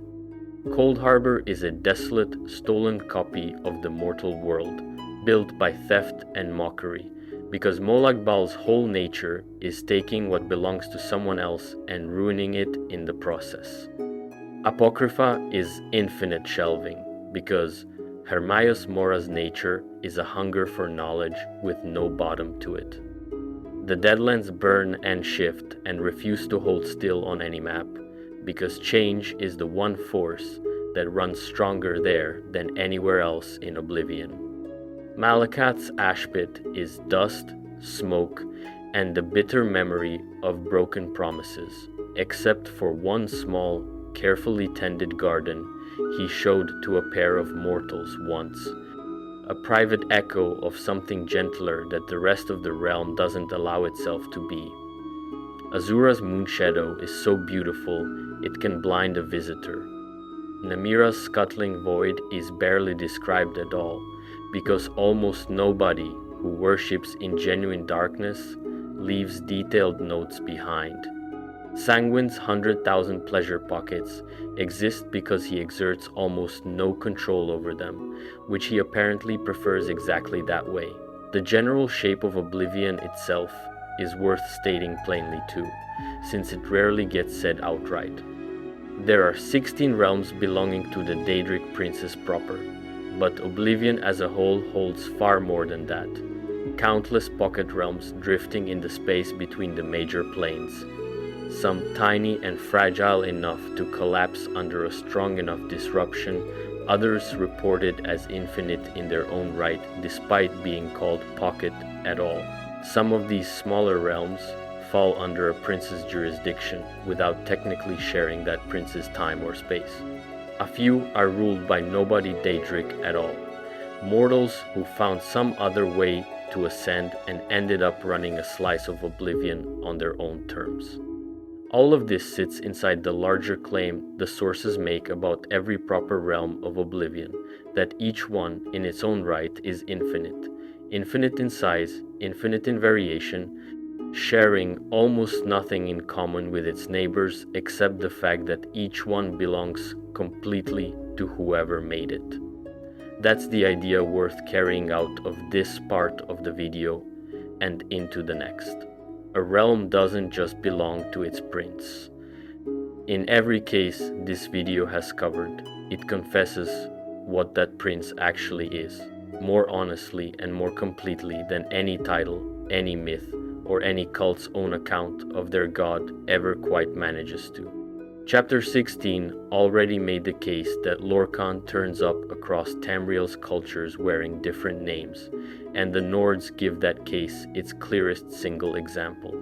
To the Nords, Lorkhan is Shor, chief of the gods before his fall, a bloodthirsty warrior king who led ancient Nordic tribes to victory against Aldmeri oppressors before other gods conspired against him and doomed him to what the sources call the underworld.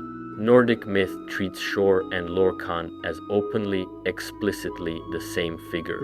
There's no real dispute among the Nords themselves on that point. Unlike some of the other cross-cultural identifications, this video has had to label as contested. What's distinct is everything Nordic myth adds once it's telling the story in its own voice. Shor's wife, and later his widow, is Kine, goddess of storm, called the mother of men, and considered by many Nords the true head of their pantheon, even above Shor himself. Nords still call themselves the sons and daughters of Kine, and Kine is who leads the honored dead into Sovngarde, the hall of drinking and revelry Shor is said to have built with his own magic before he faded from the world. Dead gods, in Nordic belief, don't need temples the way living ones do. Shor has the biggest one that exists, an entire afterlife. The story of how Shor died runs directly through Red Mountain, and here the Nordic sources openly disagree with themselves about what actually happened, which is worth stating plainly rather than smoothing over. One version says the whole battle was a trap. Shor's army arrived at Red Mountain expecting Dwemer and Keimer to be fighting each other, only to find the two sides had allied against the Nords instead, and their combined sorcery lifted the mountain itself and dropped it on Shor, burying him there permanently. A second, secret version claims Shor's actual heart really was at the mountain, that he nearly reclaimed it mid-battle, and that he was cut down in the melee that followed, wounded by the Dwemer king Dumak, who was killed by Dagoth Ur, who was struck down in turn by Nerevar, who finally cut out Shor's heart through what the sources call trickery instead of a clean victory. Both versions end the same way, with Shor defeated and his heart lost to the Nords. Neither version is treated as more official than the other. The Nords themselves preserved both, one public and one secret, and let them sit side by side. A separate story, less central but telling in its own way, has the trickster figure Orki using foul magic to shrink the Nordic lifespan down to 6 years, undone only when Shor's ghost fought Alduin directly on the spirit plane and won, dumping most of the curse onto the orcs instead. That fight matters for this video specifically because it's Shor, not Akatosh, standing against Alduin in Nordic tradition, a small but real reminder that Chapter 17's Akatosh versus Alduin framing is itself culturally specific, one people's version of a much larger, messier argument about who actually keeps time and dragons in check. No culture in this video organizes its relationship with the Daedra as formally as the Dunmer do, and the shape of that organization has changed at least twice within recorded history. The oldest layer is the three good Daedra, Azura, Boethia, and Mephala, worshipped by the Velothi and later the Dunmer as literal ancestors, credited between them with everything from the great house's basic structure to the philosophy and responsible architecture behind Daedric shrines. Standing opposite them are the bad Daedra, Malakat, Mehrunes, Dagon, Molag Bal, and Sheogorath, known collectively as the House of Troubles or the Four Corners, rebel gods whose whole religious purpose, as the Dunmer frame it, is to test a mortal's resolve instead of to be worshipped in any conventional sense. Chapters 21 through 37 already covered what each of these 7 princes actually does.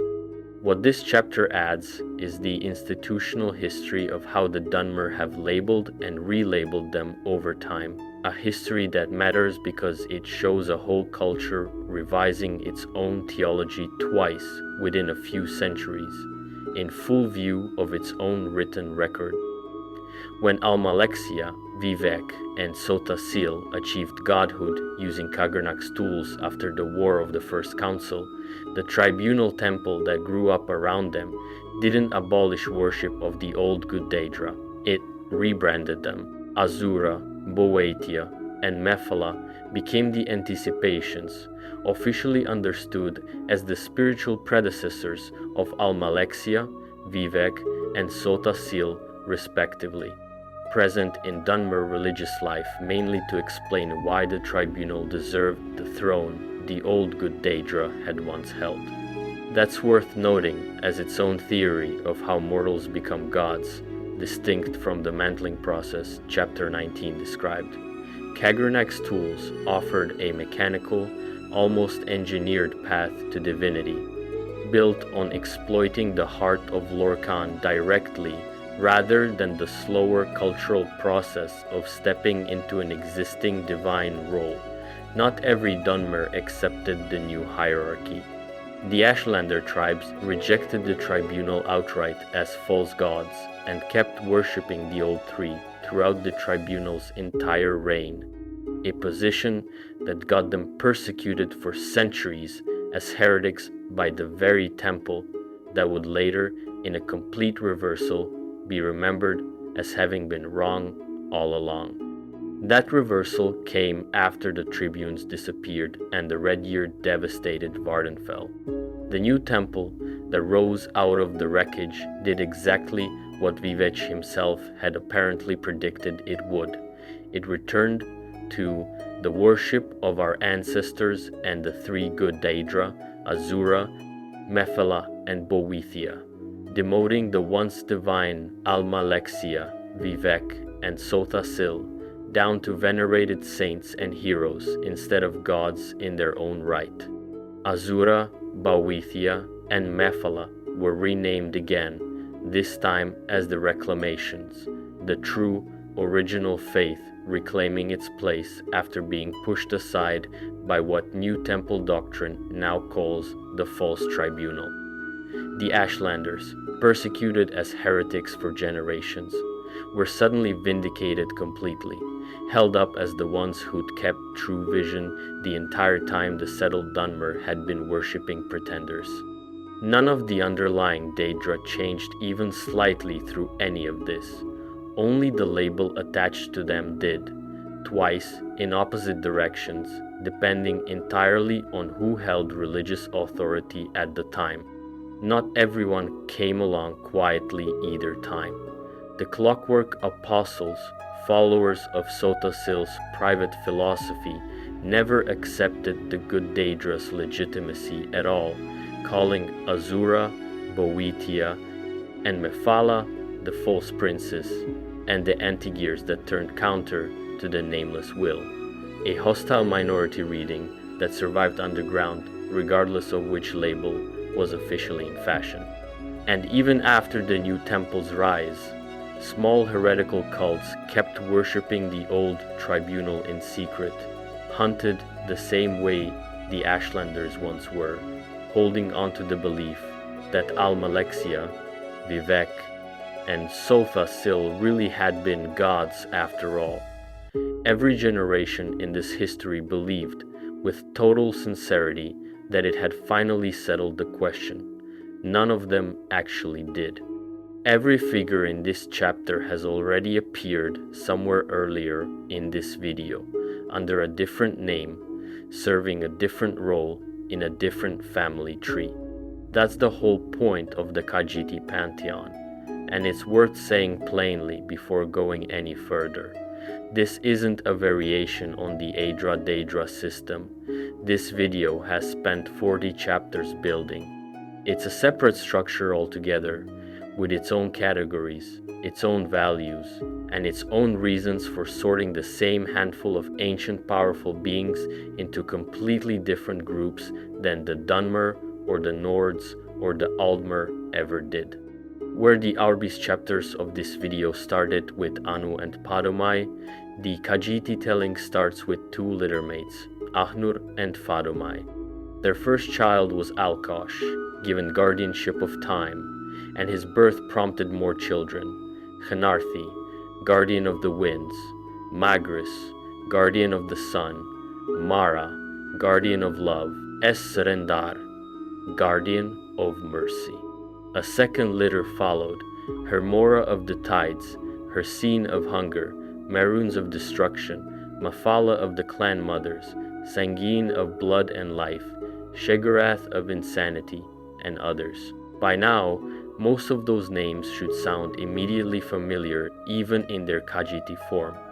Hermora is Hermaios Mora, Meruns is Mairunes Dagon, Mafala is Mefala, Sangin is Sanguin, Shegorath is Sheogorath. What's different at bottom is that the Khajiiti telling doesn't split them into Aedra and Daedra at all. It sorts them by whether they help a Khajiit along the path or hinder one, and several beings this video has spent whole chapters calling Daedric princes Hircine among them, land on the helpful side without any contradiction the Khajiit themselves seem to notice. Akhnur eventually wanted to stop having children. Fadomai, persuaded by a lonely Kenarti, kept going anyway, giving birth to Nirni, the land itself, and to Azura, spirit of dusk and dawn and keeper of the moons. Caught by Akhnur in the act of this final defiance, Fadomai fled into the great darkness to have her last child in hiding, and that child, born surrounded by darkness, discovered that the darkness inside his own heart had a name, Namira. This is Lorkaj, the Khajiiti Lorcan, and the shape of his story runs parallel to every other culture's version this video has already traced. Nirni asked him to build her children a home, and the corruption already sitting in his heart made him betray his own siblings into that home as a trap. The ones who survived tore his heart out and hid it inside Nirni herself, and what came back afterward, twisted by the dark heart, became the moon beast, first of the Dromatra, the corrupted spirits who serve Namira in the dark behind the world, and drag other Khajiit down after them through what's called the Bent Dance. Azura, Azura, doing exactly the kind of ancestral protective work chapter 21 already described her doing for the Dunmer, is the one who shapes the Khajiit into being at all, using 3 secrets Fadomai gave her before dying, to make a portion of Nirni's children the fastest, cleverest, and most beautiful of creatures, to make them the best climbers, so they could reset the moons Maser and Secunda if the lunar lattice ever slipped, and to make them the best deceivers, able to hide their own nature from anyone who asked.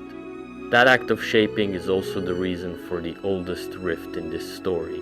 Nirni's mate Yefer overheard the first secret, told Nirni what Azura had done, and Nirni, furious at losing part of her children to a new shape, punished the world with harsh deserts and poisoned forests, then had Yefer reshape the remaining forest people permanently into the Bosmer, sealing an animosity between Khajiit and Bosmer that both cultures still trace back to this single moment.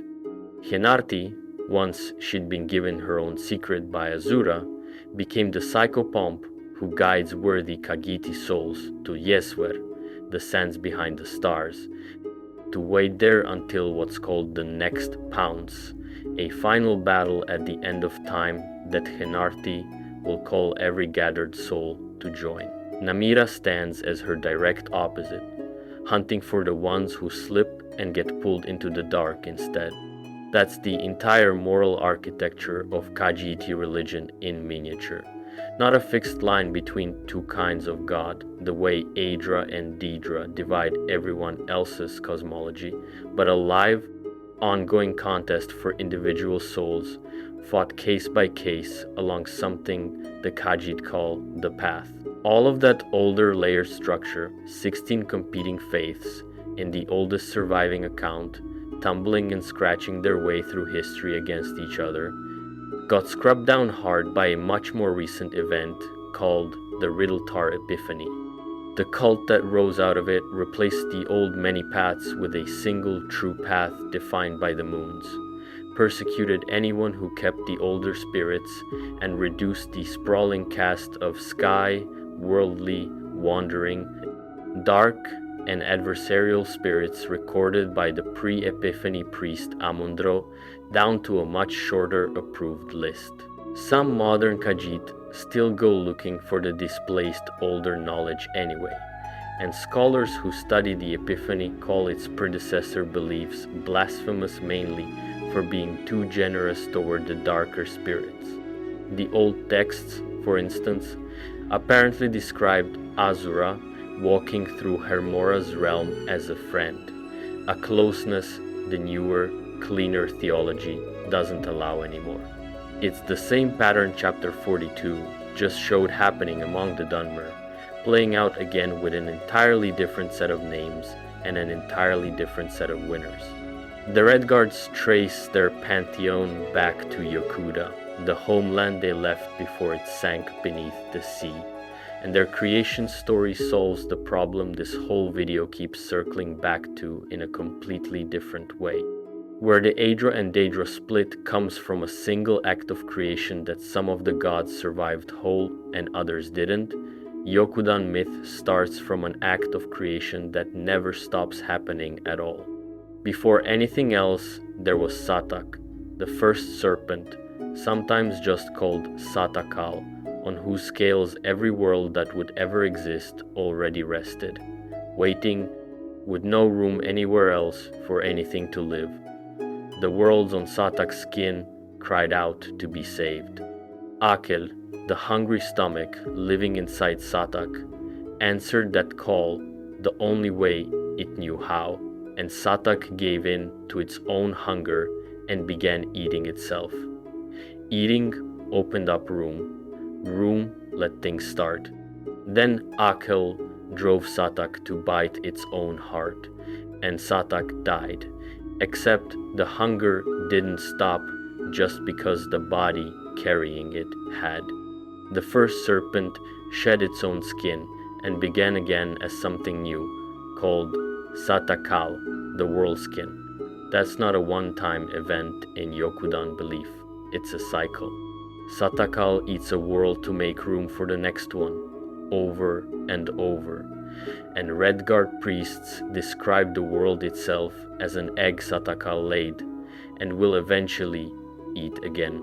Scholars have compared Satakal to Akatosh, since both are the first being to emerge from the raw interplay of the two original forces, and to Alduin, since both are built around a hunger that devours entire worlds on a loop. One French translation of an old religious text even goes so far as to claim Satakal simply is Akatosh, a claim that also shows up in early Bethesda promotional material from before Morrowind's release, a real, if minor, thread of evidence that different cultures might be naming the same underlying force. Every time Satakal's cycle turned, some of the things living inside the old world woke up to what was actually happening and started giving themselves names.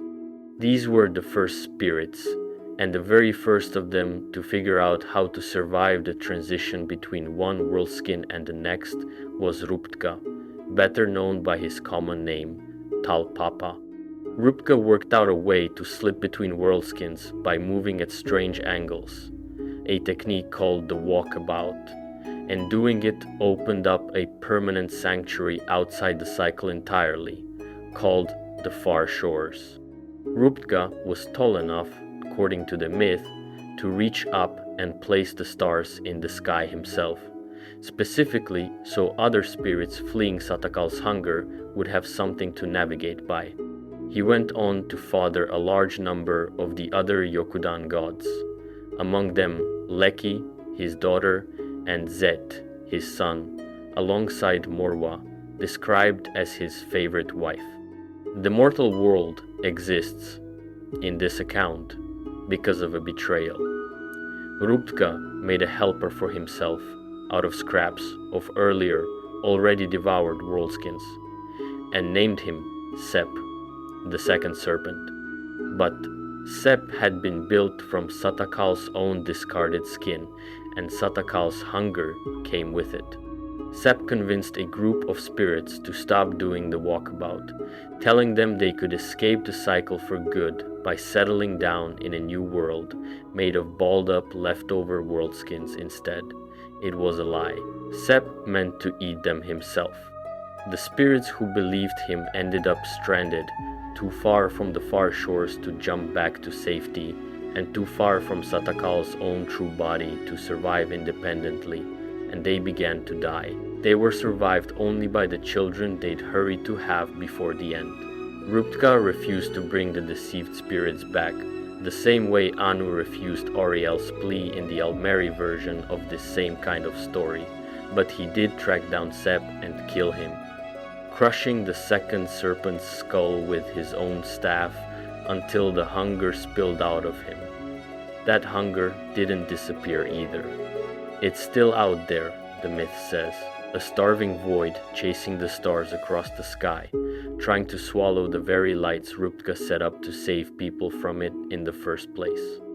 The research file on Ruptka states the parallel to Aldmer myth directly, instead of leaving it for a viewer to notice.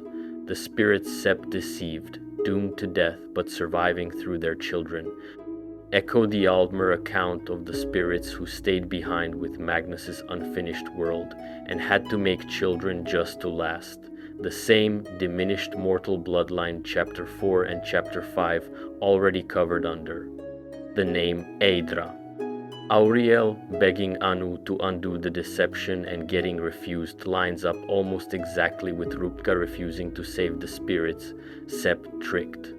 Both traditions independently call their divine dead gods, or mortal gods, or ghosts, and both name Mundus itself as the graveyard those gods are buried in. The source material's own conclusion is blunt about it. These might be accounts of the same underlying event, filtered through two cultures that never had reason to compare notes. Everyday Redguard worship carries the cycle forward in smaller ways too. Tuwaka, once described as a nobody god with no clear job before creation, found his purpose the moment the walkabout began. He became the caretaker of the far shores, the trickster who guides Redguard souls safely past whatever tries to stop them from getting there, a role close enough to the Altmer psychopomp Xarxes and to Arche of the Eight Divines that scholars treat all three as versions of one idea. Zed, Rupka's son, renounced his own father once the world existed, which Redguard farmers still blame for how hard it is to grow anything in Hammerfell's soil, a bitterness some accounts tie back to a lost pearl, said to be a fallen star Sep once stole, that will supposedly end Satakal's hunger for good if it's ever found again. None of this needs an Aedra versus Daedra vocabulary to make sense on its own terms. The Redguards built a full working cosmology with its own villains and its own afterlife, entirely out of a god eating himself forever, and where it happens to line up with what the Aldmer were saying on the other side of the ocean, the sources let that stand as an open question rather than settling it. The Bosmer solved the Aedra and Daedra question by mostly not asking it. Their central figure is Yifre, the singer, one of the strongest spirits to crystallize early in creation and, according to Bosmer belief, the very first of the Elnofei to give himself over completely and become what's called an earthbone, a fixed law of nature instead of a free spirit. Before Yifre did that, Bosmer myth says the whole world was still ooze, a chaos where nothing held a shape for longer than a moment. Yifre ended that by giving everything its first name, and a name, in Bosmer belief, is what lets a thing hold still. Out of that act came the green, all the plant life of Valenwood, and then the Bosmer themselves, bound to Yifre by the Green Pact. No harm to the plant life of the forest, in exchange for a forest that reshapes itself to meet their needs. Break the pact, and the punishment isn't a Daedric-style bargain gone wrong. It's getting cast back into the ooze stripped of the name and shape Yfre gave in the first place, which is also, not coincidentally, what the Wild Hunt ritual deliberately does on purpose, letting willing Bosmer shed their thought forms and return to that older chaos for a time. That single idea, chaos given permanent shape by one spirit's sacrifice, isn't unique to the Bosmer. Altmer prayer honors Yfre for exactly the same reason, as the first Elnofey and the one who showed the way out of formlessness, and Bretons under the name Yfre credit him with the same earthbone founding role, filtered through Direni influence and preserved by druidic sects like the Word and the Druids of Galen. Chapter 3 already established that the Elnofey were the general Earthbone's ancestor spirits standing behind both the Aedra and the Elven races, and Yfre fits that framework cleanly enough. An early spirit who chose permanent transformation the same way other Aedra chose to spend themselves shaping Mundus. What makes him distinct is that Bosmer theology treats him less like a distant creator to be thanked, and more like a storyteller still speaking, through spinner priests who narrate events before they happen, and name spinners who can reach into a person's name and change their shape by chanting a new ending onto it. Where other cultures argue about whether their gods are still watching, the Bosmer built a priesthood around the claim that theirs never stopped talking. Imperial religion solves the same underlying problem, which gods to trust and how to organize them, through committee instead of myth. When Saint Alessia founded the First Empire, she inherited two populations with two incompatible pantheons. Her own people, long used to the Aldmeri gods of their former Aelid rulers, and the Nordic armies from Skyrim who'd helped win her rebellion. Rather than force either side to abandon its gods, she built the 8 divines as a deliberate synthesis, pairing up common roles, a mother goddess, a god of death, and giving both traditions a face in the new state religion without erasing either one. Akatosh, Arkai, Dibella, Julianos, Kinnereth, Mara, Stendar, and Zenitar are every one of them Aedra by origin. Chapters 1 through 11's terms apply to them without modification, but the 8 itself is a political document as much as a theological one, built to hold a new empire together instead of to describe the universe accurately.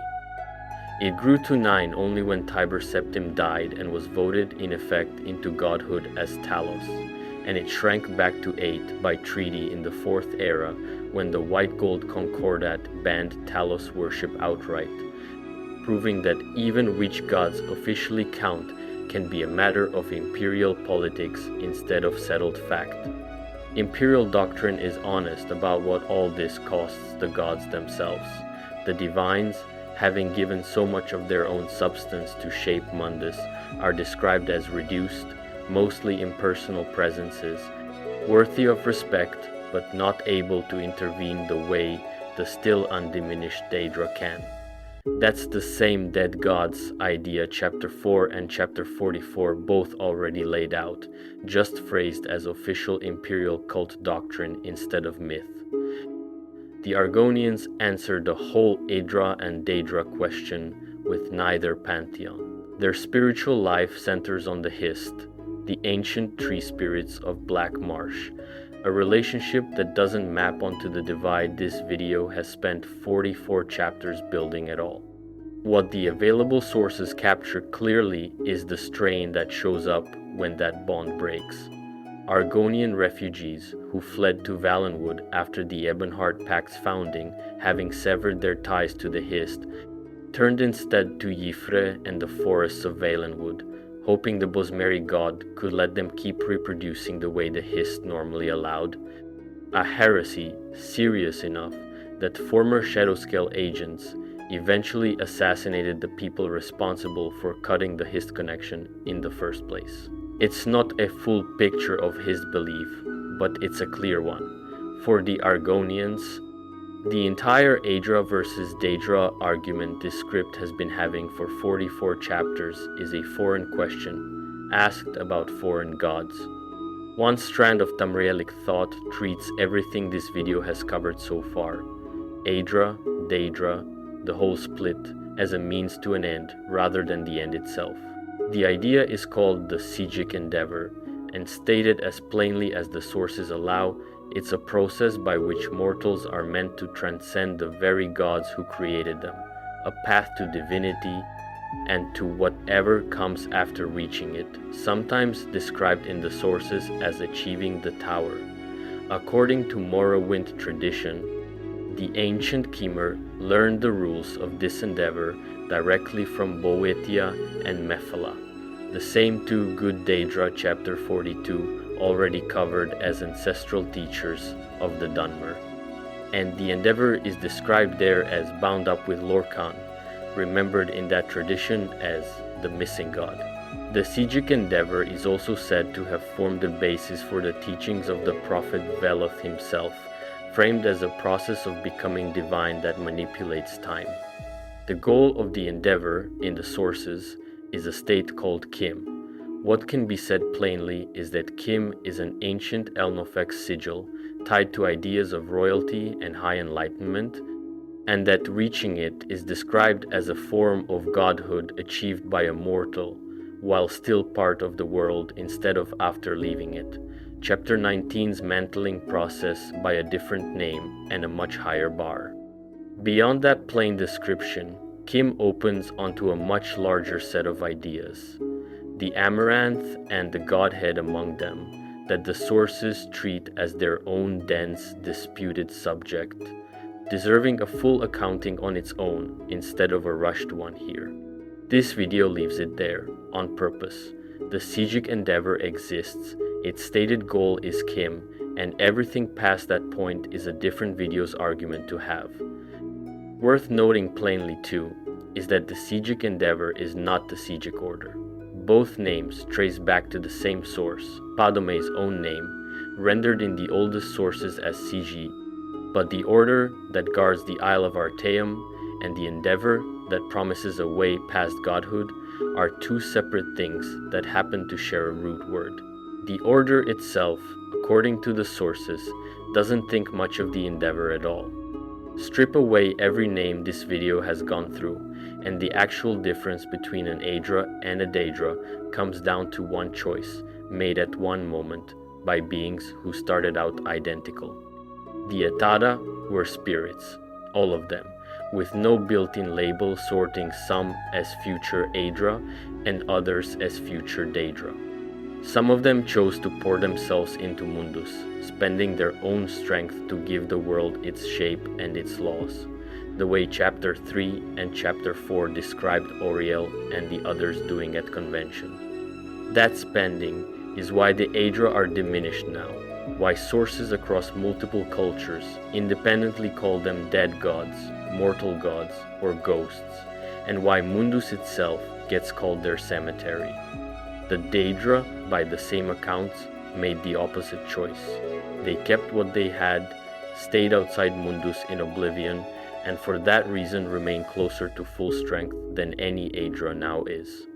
Chapter 7 through Chapter 11 already laid out how much dispute sits underneath even that basic framing, whether it was ever a free choice for every spirit involved, whether Lorkhan tricked the Aedra into their sacrifice, whether Daedra as a word just meant not our ancestors to whichever culture coined it.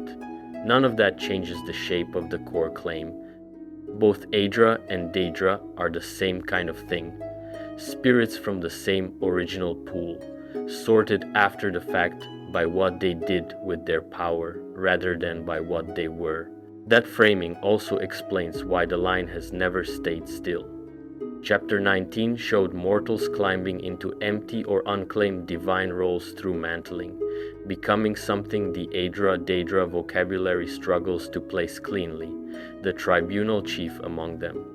Chapter 38 showed a being with no clear origin at all, Ethelia, occupying a role that looks Aedric in function and Daedric in domain simultaneously, defying the sorting outright. Chapter 26 and Chapter 30 and Chapter 34 all show different figures independently claiming to predate the very split that's supposed to define the categories, 3 separate claims to being older than Aeda that can't all be literally true at once. The line can be crossed by choice, the way this whole framework assumes it once was. It can be forced, the way Yigalag was locked into a curse-bound identity he never chose. And it can simply be unclear from the start, which describes more of the actual cast of this video than either side would probably like to admit. What the last several chapters showed is that none of this gets settled once a culture picks a side. The Dunmer relabeled their own gods twice within recorded history, anticipations to reclamations and back to first principles, without the underlying Daedra changing at all. The Khajiit never used the Aedra Daedra line to begin with, sorting the same figures by whether they help or hunt along the path instead. The Red Guards built a cosmology where the whole question of who sacrificed and who didn't gets replaced by a god that eats and remakes the world on an endless loop, with Seps stranded, dying spirits standing in an oddly close mirror of the Aedra's own diminishment. The Nords keep 2 contradictory accounts of Shor's death side by side, both preserved, neither official. Every one of these is a real culture's real answer, and every one of them disagrees with at least one of the others on some point that matters.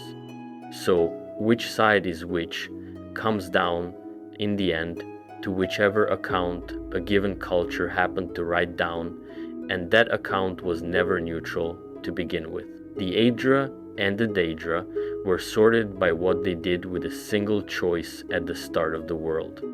Every era since then, every prince, every pantheon, every relabeled temple has carried on the argument over what that choice really meant, and every corner of the continent has kept having it, one generation after the next, without ever closing it for good.